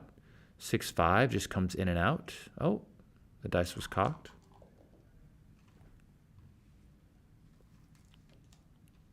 One 5. 3-1 just makes the 5 point.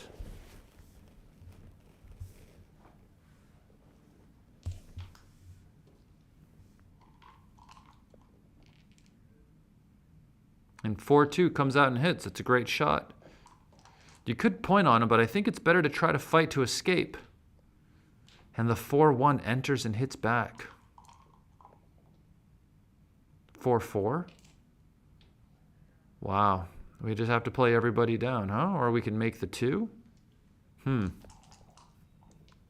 that's a bit tough for me, actually.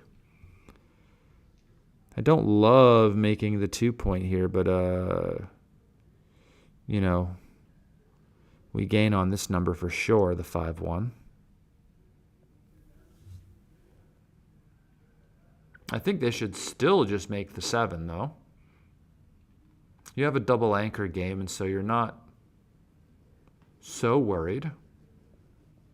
You could also maybe come off of the double anchor, but and maybe just play 21 out, right? 21 to 15 is an option. I don't love this. I think the checker on the 2-point is like a long-term weakness when really you want to start trying to build priming structures. If you're going to do something for the long-term benefit of this game, I like this play the best. And this hops out and it hits. Very good number. But white's in this, right? And even though you hate it, you have to play 6 to 2. You can't break your anchors.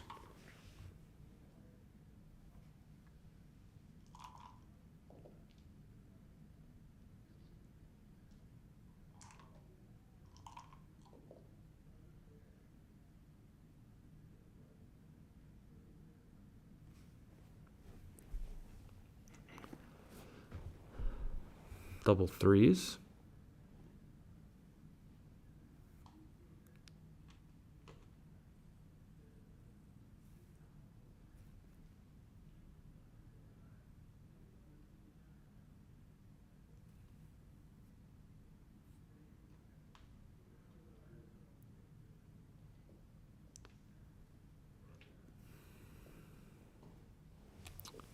Yeah.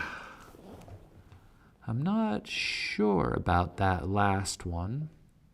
The only reason why I'm not so sure about pointing on him is because having the 6-point stripped in this situation looks really awkward for bringing the checkers home. He needs to try to replenish those builders there quickly.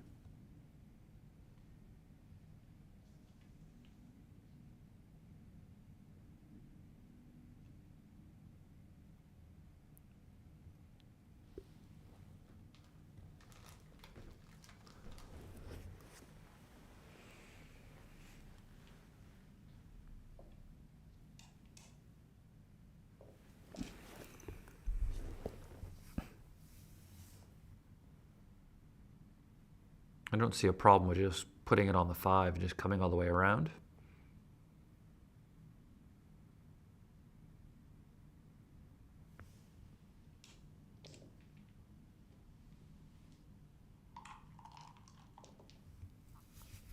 Wow, he came off the point. And he got rewarded with the double sixes. Although he would have gotten a shot anyway because the double 6 wouldn't have been able to play the other way. And here's the 6-3.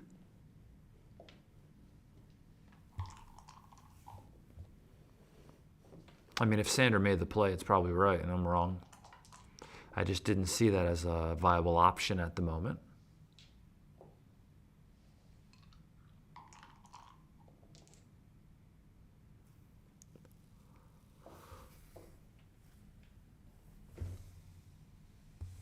Two, 5, and Sanders shooting at another shot from the roof, and he has better structure, and red is, despite being up in the race, not in a particularly great spot.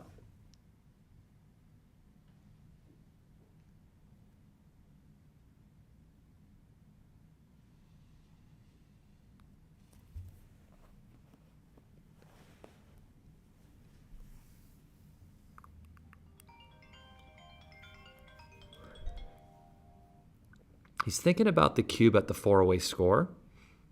His position is very strong.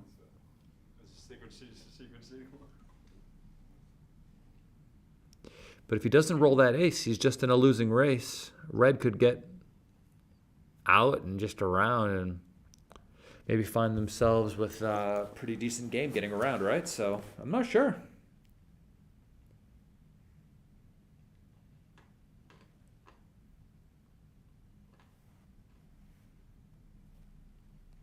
I probably would not double, but if Sander doubles, I'm going to go with him.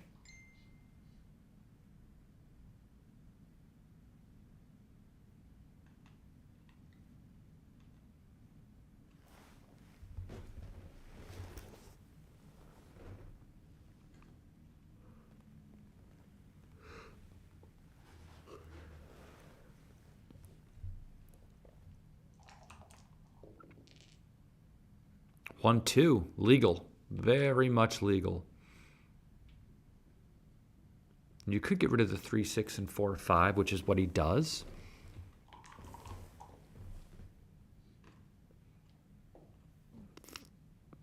Three, 5 as well. It would have been hit.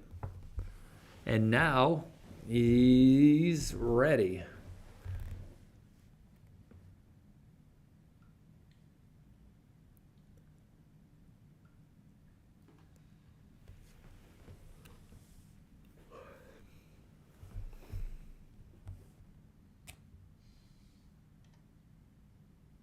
Pass.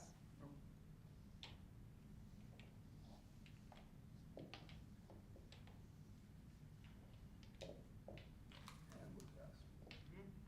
Yeah.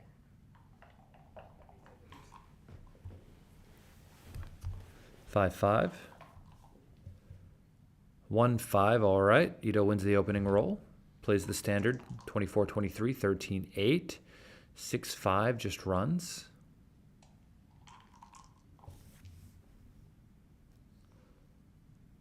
Double twos. Fantastic shot for Ito.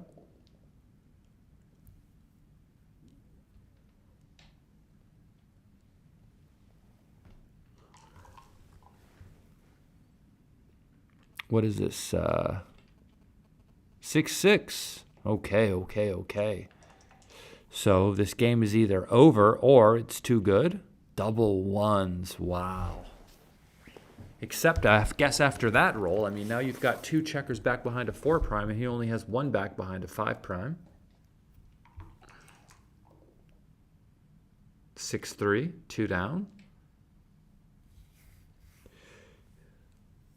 Can we cube now?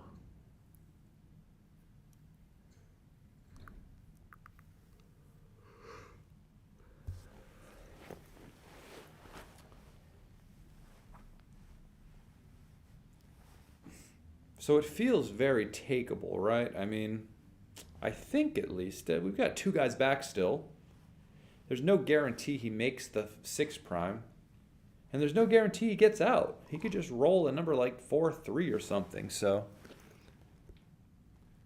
And he rolls 4, 2, okay. Oh, what a shot, making the point 6 away. Now red has nothing. 1, 4. I think we have to split. And then the 4 just plays from 6 to 2. What else can you do?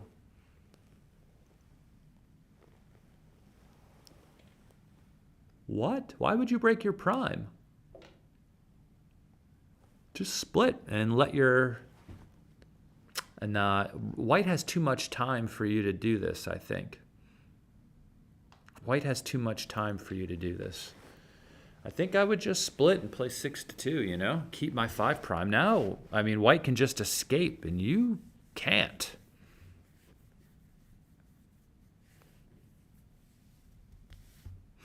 And I like escaping. I just think you're crunching, and white has too much outside timing, really.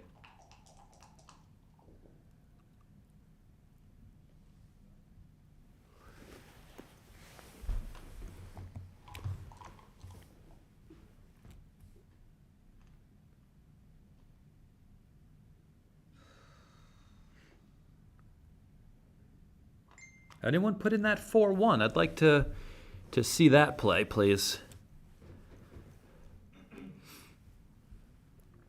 You can see we're working here without an XG feed. But I always kind of do commentary without looking at the XG feed, so it's not that big of a deal to me to not have it. Although when I do watch it back, I do like having it.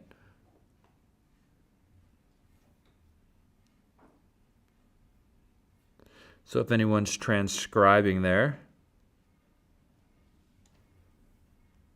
please put that in and let me see why we would break our 5 prime, because I don't think we would.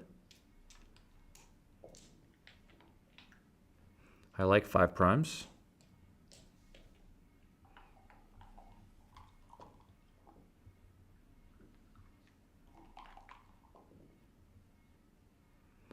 Five, 2. split. So the score is 2-away, 4-away now. This is the most volatile score in all of backgammon. So this 3-2 would probably double hit at the score. I mean, this is something I mean, obviously the best play is this for money. But at the score, I think I would try to maybe make a play that wins more gammons because of how volatile the score is. Because the second red doubles, his gammon value goes to 1 and his opponent's gammon value goes to nothing, right? So being able to manipulate that is really, really good for the trailer.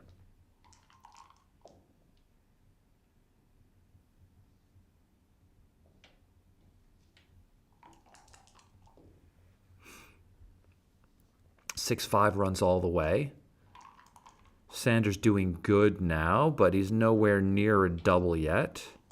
Red's take point at 2-away, 4-away as the trailer is 19%, which is lower than what it is for money. So while at like 2-away, 5-away, 2-away, 6-away, 2-away, 7-away, their take points are very similar to what they are for money. At 2-away, 5-away is take points like 23.5%. 2-away, 6-away, it's 22. 20-away, 7-away, it's 22%, which is all very similar to what it is for money. At 2-away, 4-away, because he can redouble you for the match, his take point is equivalent to his match-winning chances if he passed, which is 19%. Therefore, white is going to wait a little bit. They don't need to be as frisky with the cube as they would be at some of the other scores.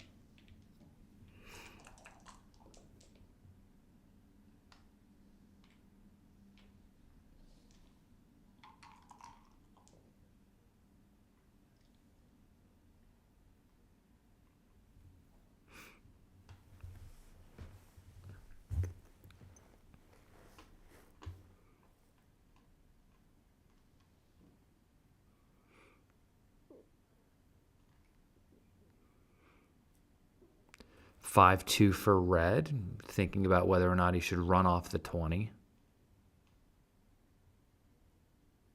Just counting the race, I guess.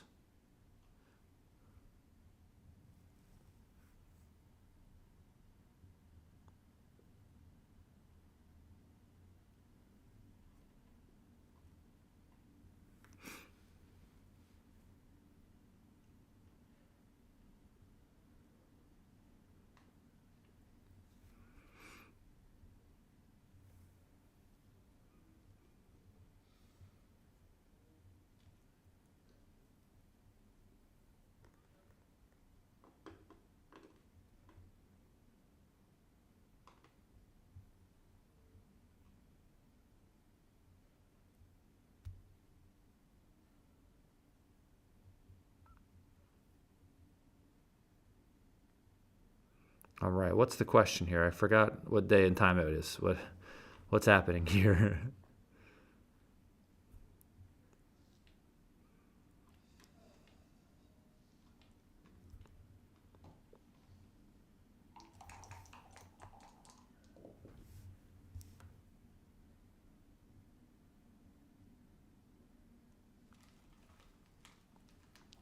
And 6-3, I think we just build our board.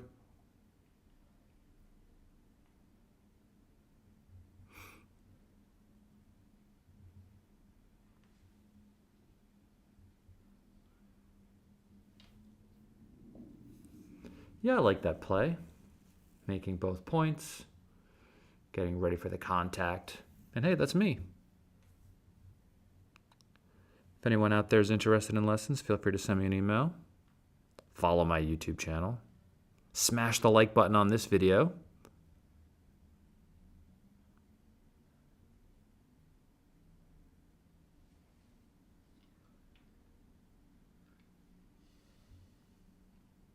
This looks okay as well. I think I'd cover both. I think red is looking at potentially leaving, so I wouldn't mind making a better board.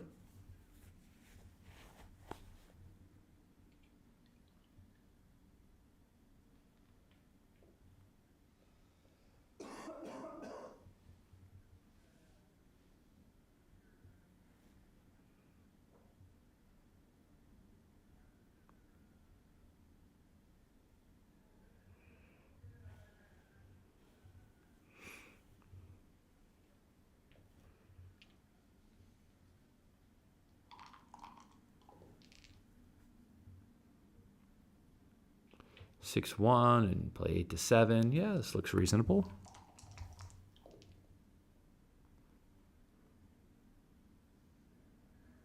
Is he going to give the shot now? Okay.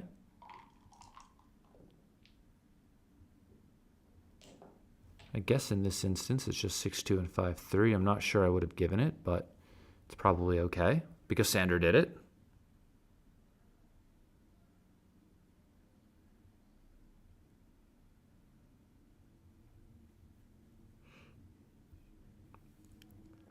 And download the Backgammon Galaxy app. It's available in the iTunes store. Well, iTunes, I don't even know. iTunes is the thing. The App Store. What is it? Probably the Samsung store as well. I don't know. I sound like an old man now.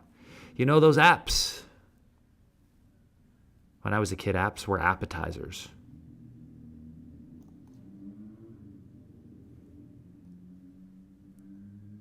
But I'm an old man now. An old man.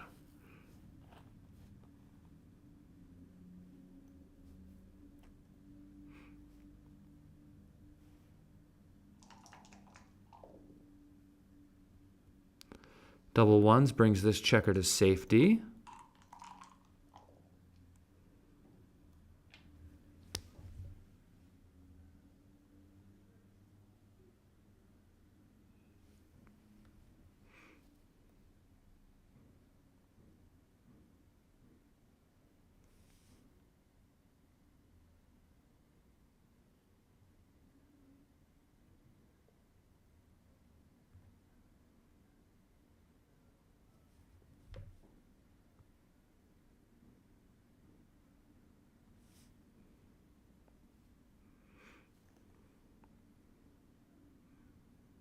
Two, one.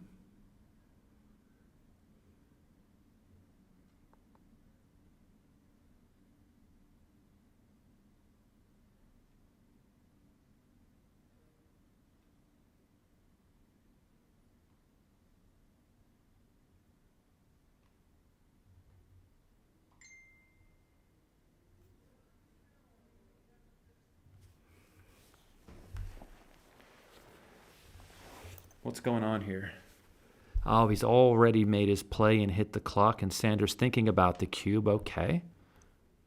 Well, we know his take point is 19% at the score, and he's just trying to figure out whether or not he has 19%, yeah?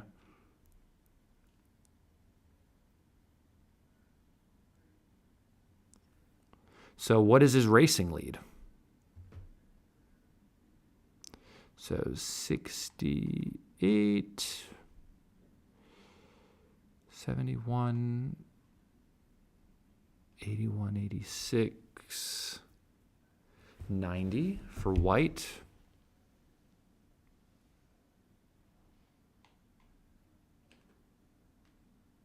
Wait, what? Is that right? 90 for white?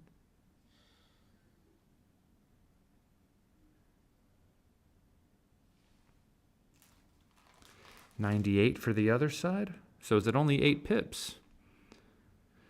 If it's only 8 pips, he should take. And if it's only 8 pips, I'm not sure of the cube. Maybe I miscounted?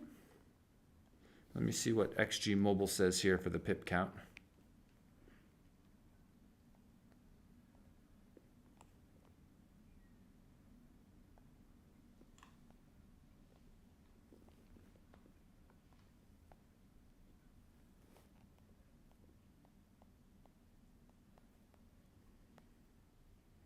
Yeah, it's only 8 pips.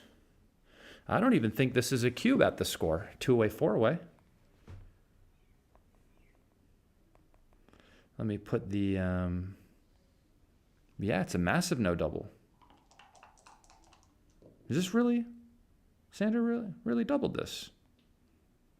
His take point is like 19% at the score, and he wins 28% here, so this is a really big no double at the score. Not even a double for money. Wow.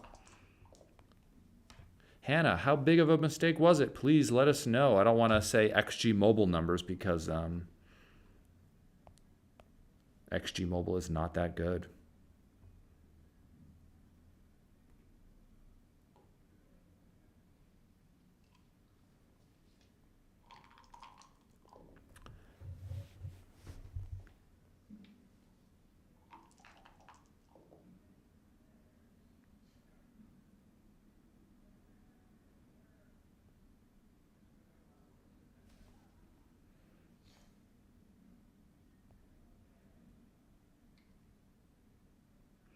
Well, there isn't a recube because there isn't a shot yet, I guess. But, I mean, the recube is automatic.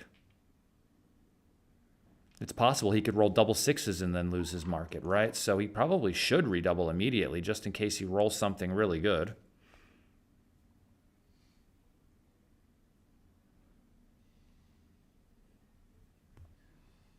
Sometimes when it rains, it pours, though, you know?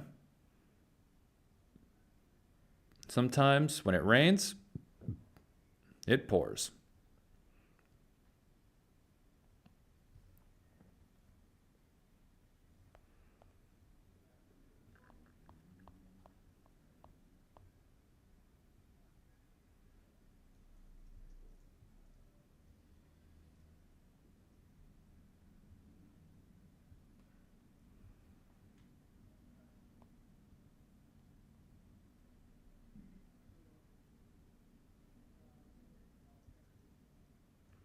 Yeah, the double from Sander was a 475 blunder. 475.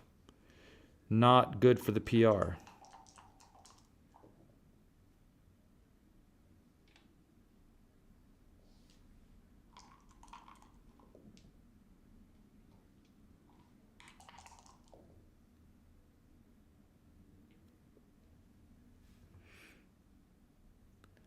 Okay, he has to redouble now from the roof because there's a chance he could enter and hit.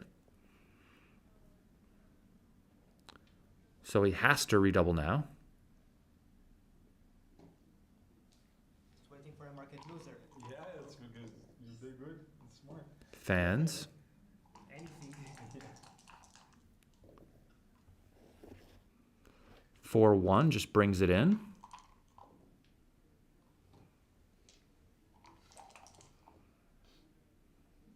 Six 4 brings both in. Nice job. 5-2. Only 4 numbers leave shots. 6-1 and 5-1. 5-4 clears the point.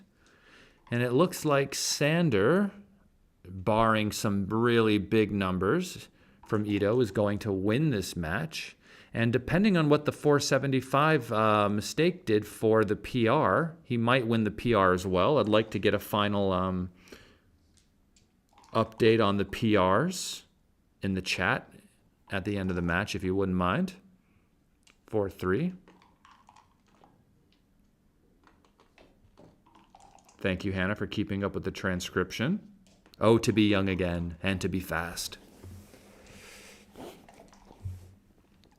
6-4. Thanks, David. Thank you.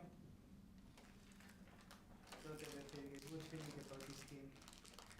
All right. Well, thank you all for this one. We've got one more match coming up, and it is going to be a banger. We've got some really high-level professionals coming up next, and I look forward to the matches because I picked them myself, and I would not pick a bad match to commentate on, I promise you. All right. I'll see you in the next one. Coming up, I believe in 15 minutes or so. Maybe a little bit later than that, but not too much later than that. All right, I'll see you guys later. Bye.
battle box?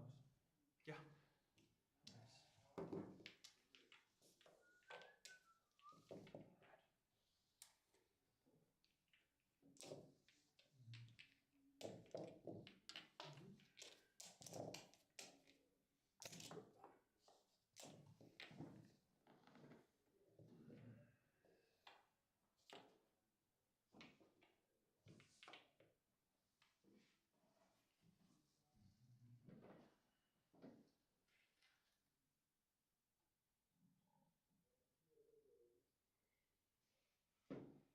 Ja, på streamen jo også med mobil.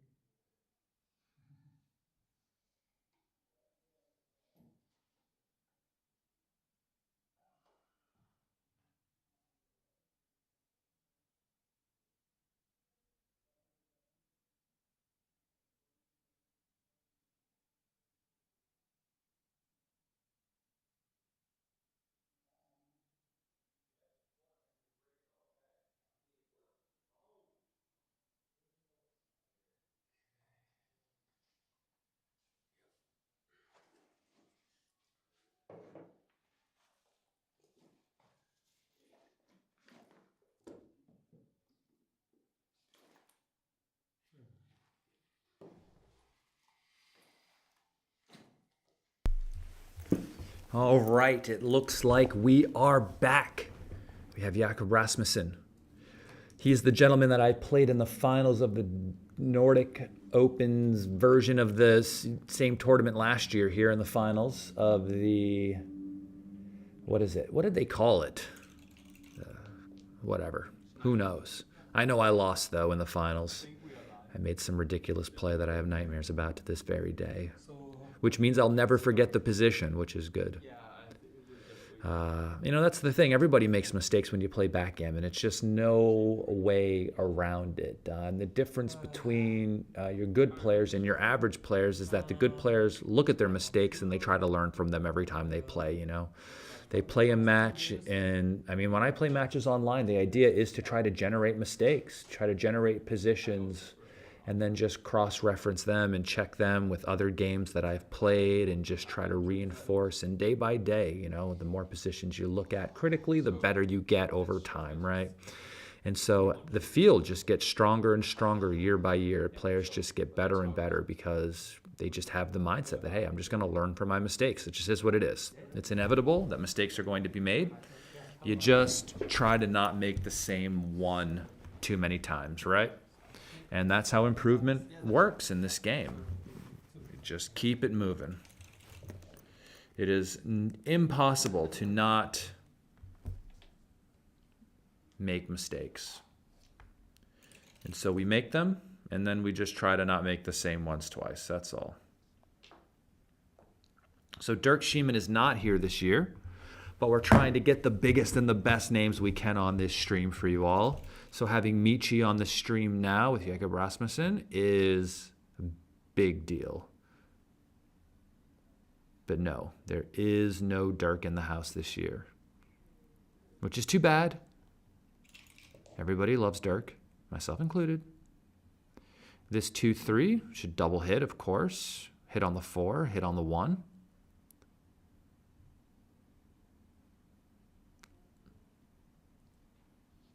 Oh, it's not even his roll. My goodness. Oh, they're doing the baffle box thing. I'm going to get confused the entire time.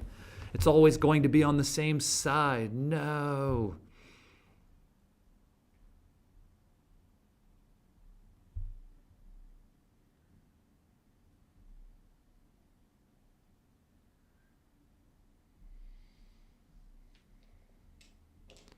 All right, so he's choosing to make the 4 and leave the blots out there. I don't know. I might have just made the 9 and played 18 to 14.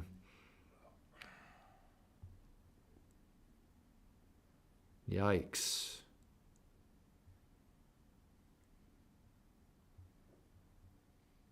Wow, so we play the first one, that's for sure. It's hard to not make the 5. Okay. I mean, this doesn't seem unreasonable. You make the 5, which is a long-term asset. The only other ace is to do this one. But this gives him a lot of entering and anchoring numbers on the 4, on the 7 point. So I don't mind sending the second guy back. I don't think we can forego making the 5, can we? If he just rolls an ace, we've gained nothing from this attempt, you know? And I like gaining things from my attempts. So even when they don't work, I've got something permanent for the rest of the game. Oh, and he hit this one. Okay.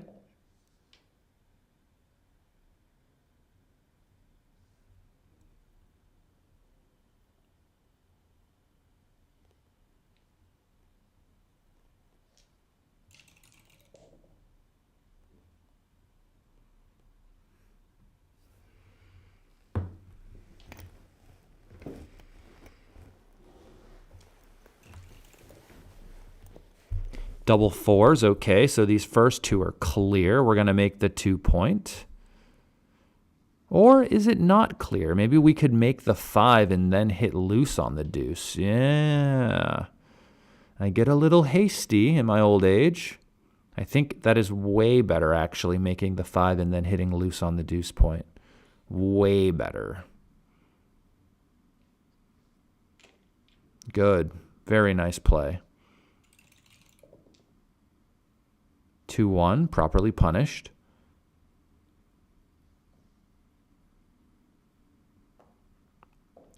So there's the 2. And the question is, are we going to anchor or are we going to just step all the way up? And I guess this seems okay, unless they roll a 5 from the roof and get to make the 8 point, which they can.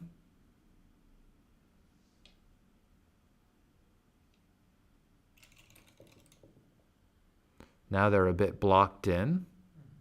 And I think, wow. Wow.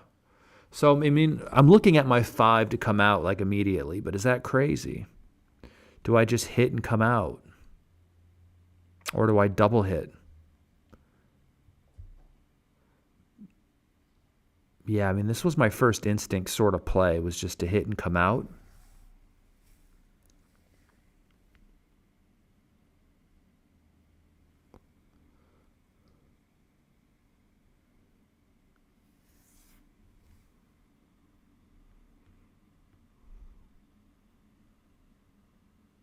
But is this, I mean, this must win more games, right? Coming out. Because even if you get away with this, you still have to escape your back checkers, which seems difficult. Seems very difficult. I kind of like coming out and hitting, so I think I'm going to go with that one and leave this double hit play for somebody else.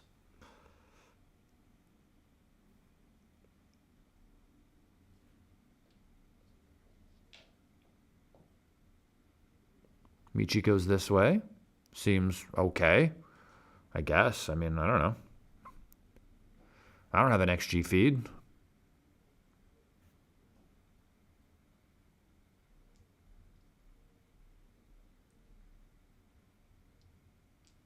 I'll sound much more confident in the finals when we have one, okay? 3-6.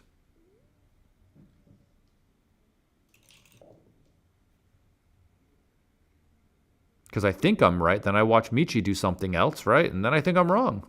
He's Michi.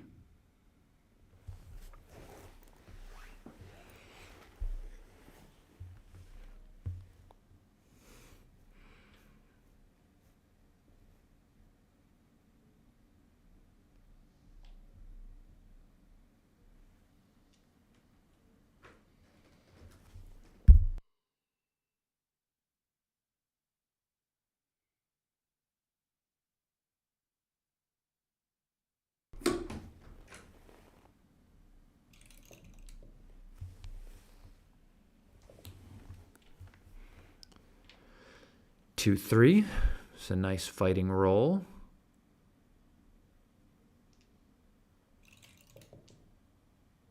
Ooh, when he rolls the 3 back. So the 3 has to hit. This is for sure. And I think we would just play the 2 down so we don't get hit with... I mean, I know the ace is duplicated, but I still don't see a reason to leave it there. This gets rid of some of the diversification that we have on the 8 point. I don't necessarily love getting rid of this builder.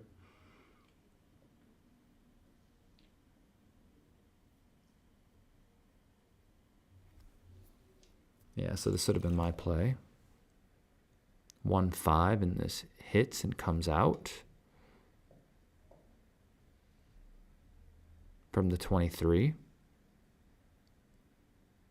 We can't just stay back there, right? So, I mean, 5 guys back is a lot.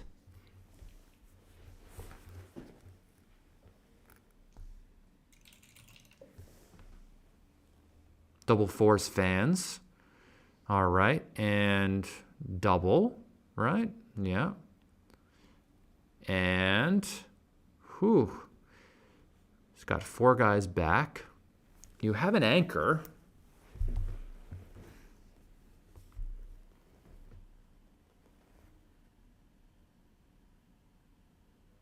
So it seems to be some confusion in the chat about the rules of modern backgammon here.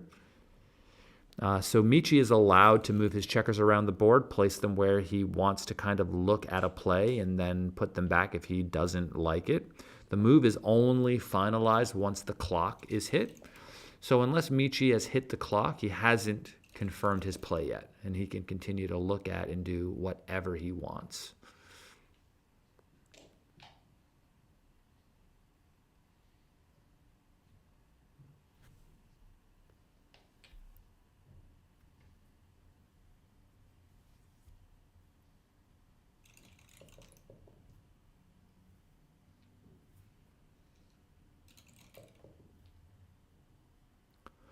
Four is a great number. And we should leave the backfield with one of those as well. 2, 3, 4, and turn the corner. Give yourself a great chance to make the 7 or the 8 point. Really get that prime going. 1, 6. Still a checker on the roof. All right. So there's the 3 and the 6. It makes the 6 prime if he wants it. Seems hard to deny. Except he gets his back game here, doesn't he? So the 1 is for sure. He's got the 1 deuce game. And here's where Michi starts to slot. You know, this is when these ideas really come into play, all right?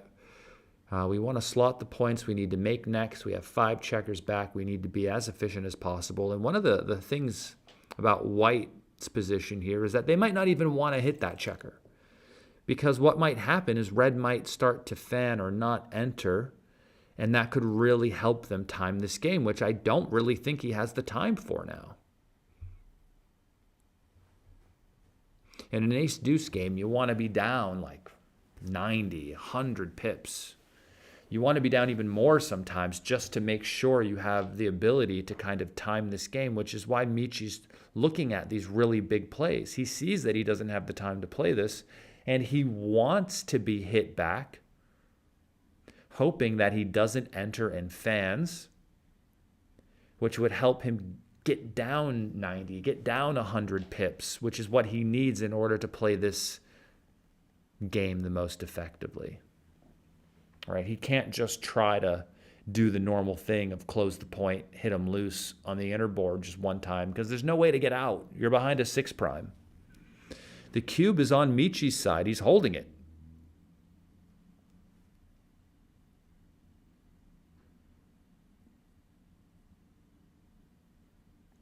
Michi needs to find a way to time this.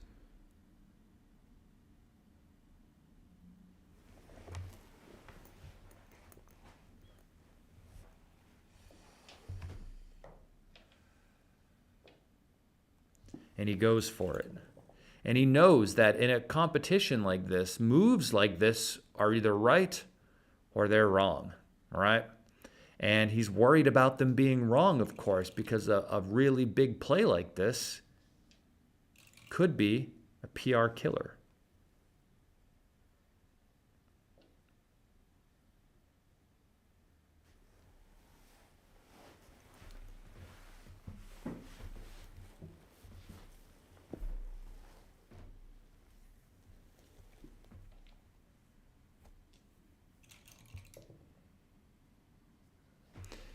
And this is great for Michi Fanning.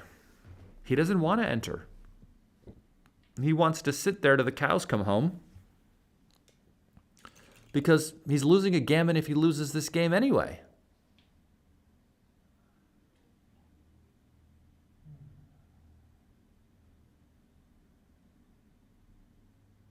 I don't think it's necessary to cover the 3. I probably would have brought the other one in because it gives me more numbers to put on the 4 point, which is the point I really want to make next, but I'm not sure there's much in it, to be honest. 5-1 slots the 4. And we can see that even though he was hit once, his timing is still bad. Jacob wants to hold this as long as he can. He doesn't want to let him out at all. So like rolling small numbers is really, really, really good for him.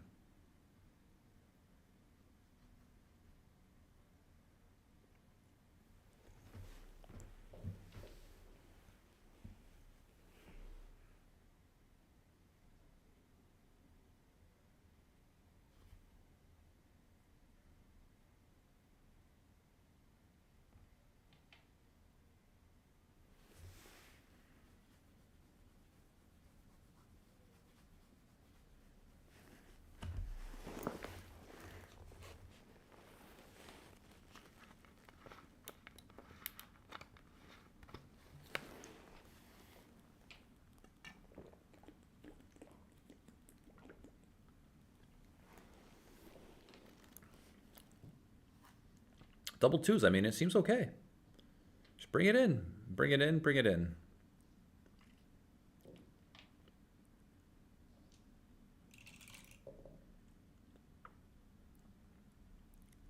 Four, 1.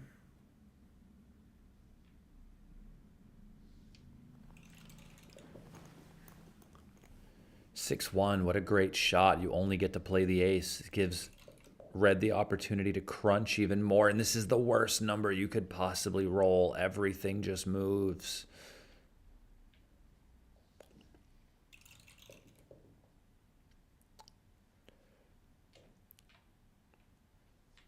Double 2s.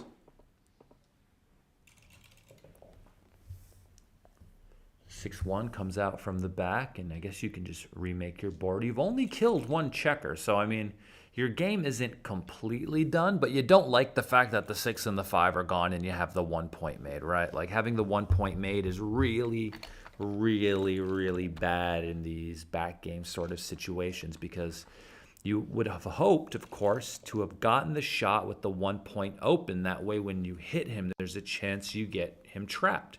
Here, there's no way to get him trapped, right? Which makes winning it so much more difficult, even if you get the shot. So, you know, he wants to slot the points. Here, I would probably just slot the 6 just to make sure that it's ready to cover, all right?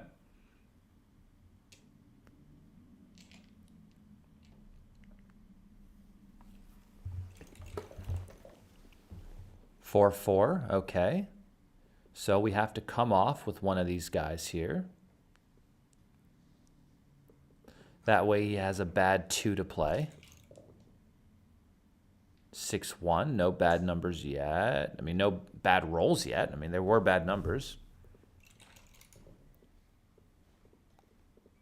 6-1, double slot the board. That seems good. 6-3, okay. Let me tell you who doesn't want to roll a 6-2 next roll.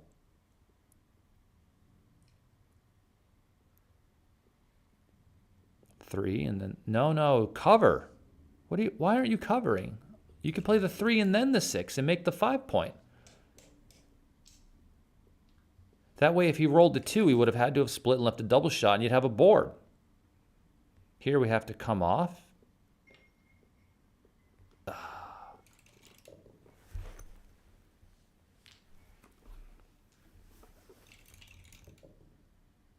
Oh, and he can't go. Backgammon potential on the horizon.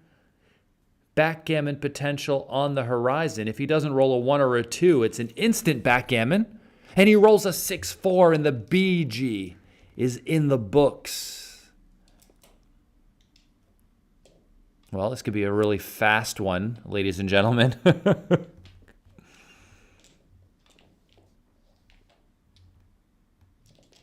It's a buzzer beater right there.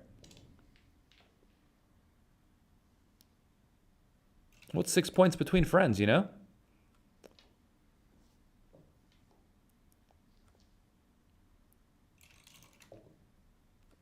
Six one makes the bar.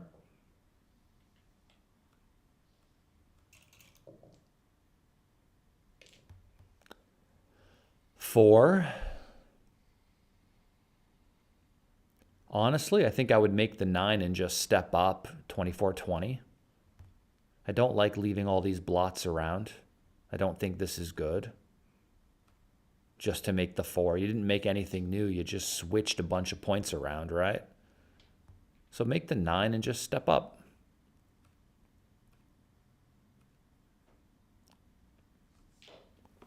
Yeah, solid. Very solid. 6-5 just runs all the way, okay. So this is Crawford 7 away right now.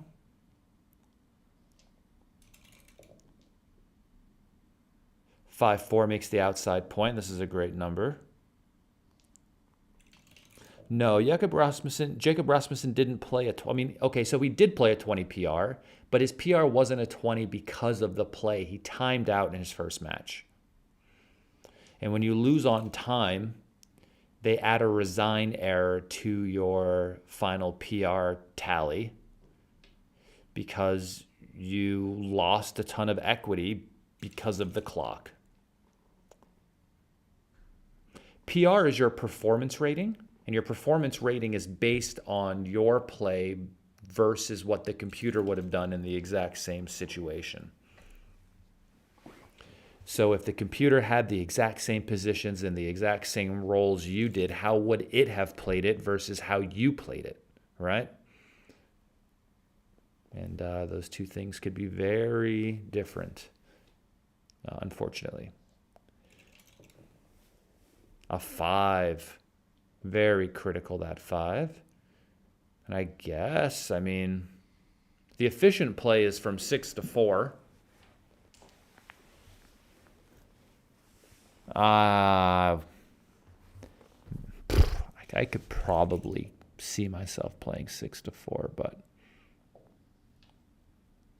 just because it's just so efficient. And the score, you know, I'm not so concerned about losing a gammon, but it's just so efficient. If he doesn't roll a 4, you're doing great.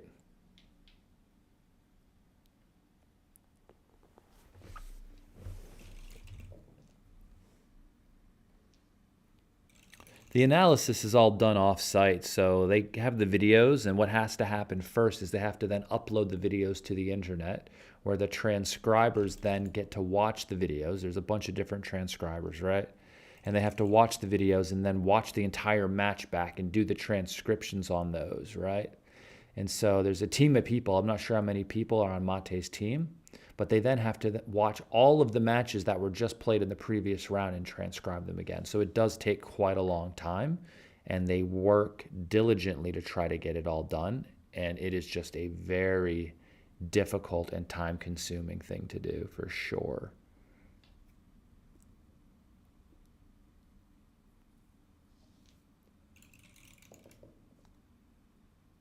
Four, 6 fans. 5, 4, so 5 hops out, right?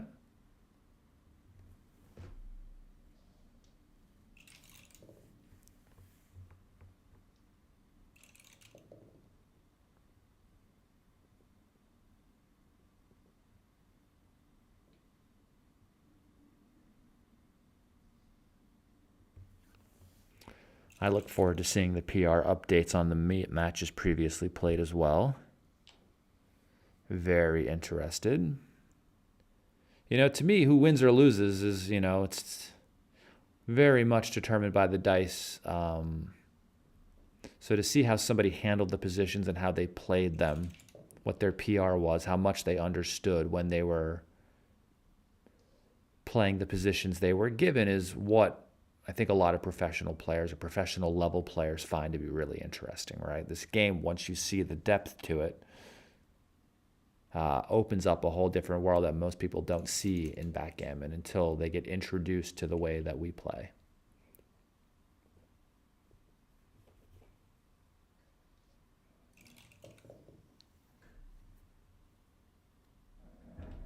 Two one is a pretty good number. Could have hit, but I don't know what the race is. But there is a blot in his board. That would have been interesting to see. Didn't have much time to study it. He made it pretty quickly.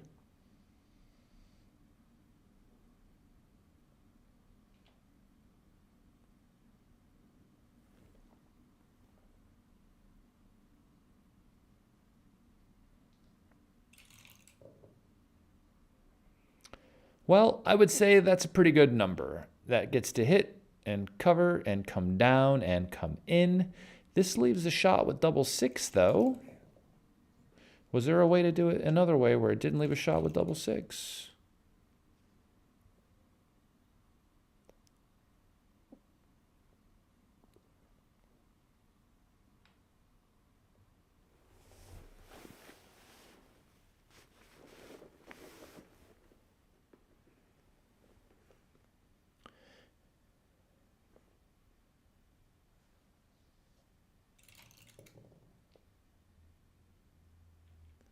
Five and one, okay. I mean, obviously Michi's position looks really good here.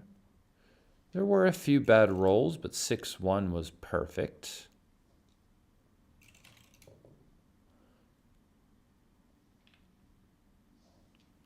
Three, two. So the gammon apparently doesn't really mean all that much at the score, and so Michi's just trying to play as safe as possible. Just trying to bring this game in and around safely, not leaving any shots, so he can get the point, get to 6 away, just double immediately on the next roll.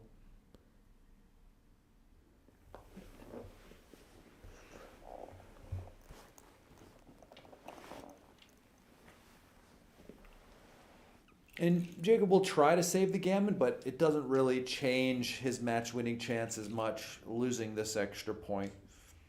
Whether or not he's 6 away or 5 away, it'll still take around 3 games for Michi to come back either way, so it doesn't make that much of a difference, this extra point.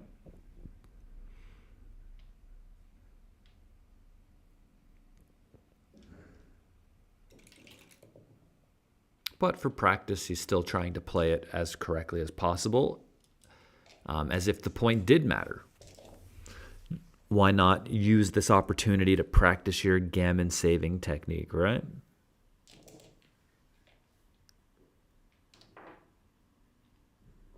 That's how I view these games where I just know it doesn't really mean much, whether or not I lose the gammon or not, or win the gammon. I just practice my gammon saving technique. Just why not, right? And this is an automatic double. He has the opportunity to have a free drop here, which means he could pass and not really lose much equity. But because he's a favorite, he should be taking this position. And he's a favorite because he won the opening roll. 5-4 makes the advanced anchor and sends the third guy back. So this is a really good chance for white to kind of close this out. Interesting. I think I would have made the 11, maybe slotted the 4 point.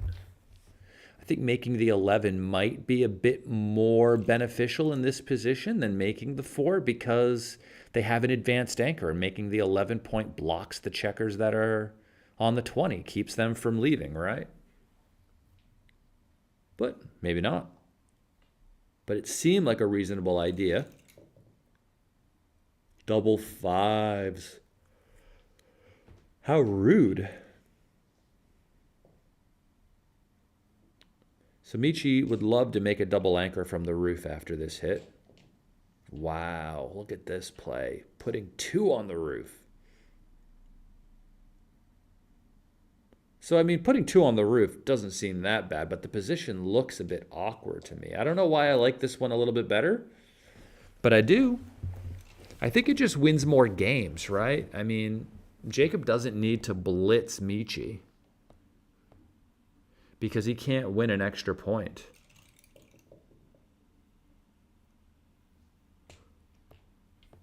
He's a 1 away. All he has to do is just win this game. Gammons don't matter to him. All he can win is 1 point. And it looks like it's going to happen. 5-4, okay.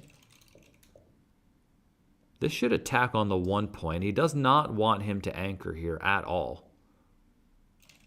But he doesn't care about covering it per se. I mean, oh, 6 prime. Nice roll.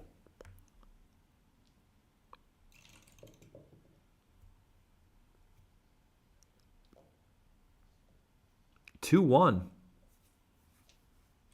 Trying to give himself a little life here. But of course, that hit just helped his timing, right? So, like, he wanted to be hit to be sent back around to try to make it worse for the other guy, right? So now he has a double anchor. In a 2-3 game, you don't need as much timing as you do in a 1-2 game. I think as far as deep double anchor games go, or as we like to call them, back games, I think 2-3 is the best one, followed by 1-3, followed by 1-2. It's just much easier to time. Much easier to time.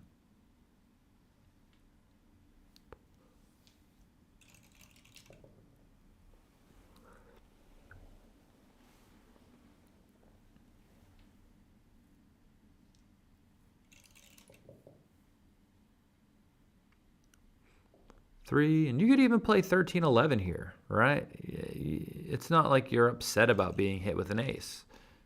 It might help your timing, and now you give your opponent a decision. Does he even want to hit you with the ace? Now, there's a couple things that could happen here. The hit can sometimes overtime the position. It might force him to crunch even sooner. Or he could fan forever, and it could really help his timing, right? So, like, where are we at on that spectrum?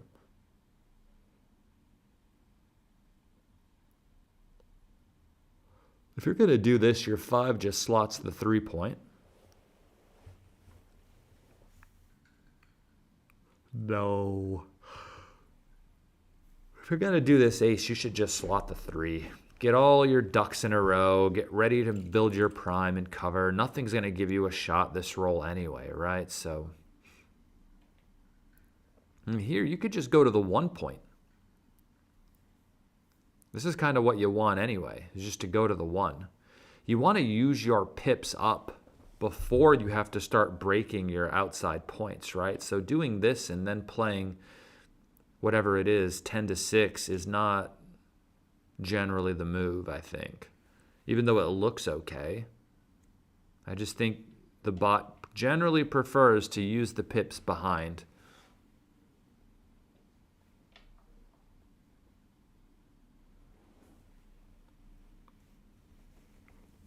Well, that doesn't look terrible either.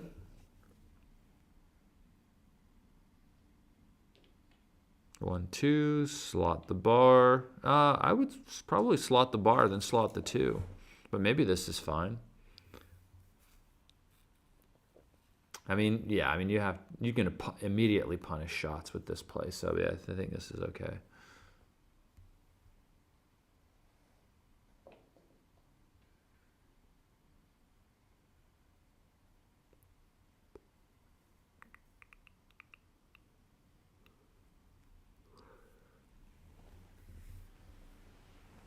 Currently, Hannah says Jacob is playing a 3.07 and Michi's playing a 2.91. I'm not sure what level of analysis this is at. These standings aren't, obviously this isn't the final transcription. It has to be analyzed, I believe, at ++ or something. So let's just say this double fives is bad. And now it looks like Michi can't win this game anymore, which is too bad because he wasn't doing too bad. He just needed to roll a 6.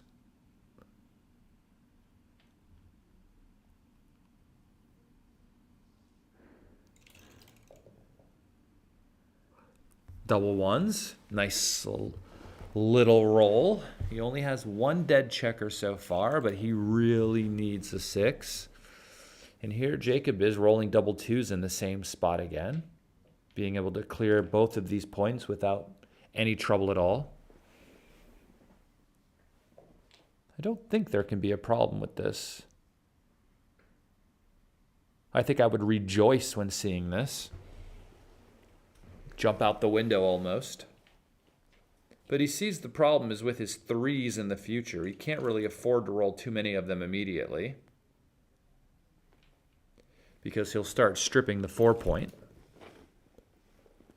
6-2, and that 2 helps to solve that problem by playing 6-4. And 5-2 gets to hop out, finally. Finally. 6-5.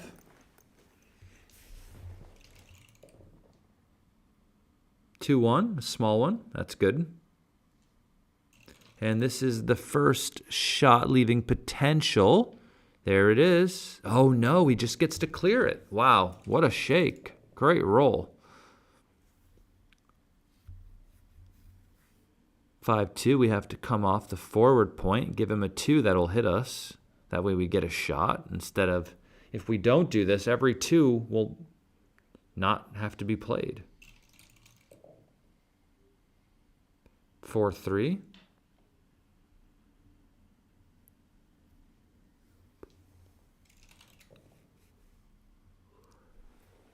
Three one, same idea. I would just slot the 6. This is what I would have done in the other game as well. Just get the point ready. 6-5, 2 off. Double 2s. Just bring it around. 6-1. What a perfect number for now, not leaving a shot. 6-2. Michi does this, so a 2 will give him a shot. 6-2, shot time. He needs to hit this or his chances are bad. His chances are bad anyway, so there's the 6 and the 5 comes down to try to cover some more. 2 big numbers, nope, 6-1. Easy peasy lemon squeezy so far. 2-1 covers the 6. 6-1, 5-1, 4-1, 3-1, but not 6-3, and that is the match. Updated PRs, please. We know who the match winner is, Jacob. He won a BG in the first game for 6 points, and that is our last match of the day, actually. A quick one, but everyone else is playing, so we can't toss anybody else on stream right now. Thank you all for tuning in today. My name is Justin Knoll here for Backgammon Galaxy. Today was day 1 of the 2025 Contender Tournament, and please feel free to check the brackets online. I'm sure they will be updated throughout the night with the current numbers as they get, as the matches get finished. And I will see you here tomorrow at likely 10 or 11 a.m. I'm not sure, Copenhagen time, which means very early in America. Very, very early. But pretty good for Europe. Not bad for Europe. And pretty late for Asia, I'd say. I don't know. Who knows? But I'll see you all tomorrow. Yeah. Have a good day. Yeah. So your intuition was pass. Yeah. But I can't say I was actually.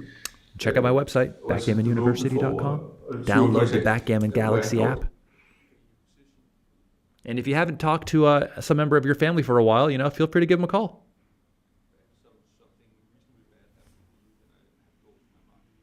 It's good for the heart. And the combination with 3 anchor and the 8 closed is, I don't know.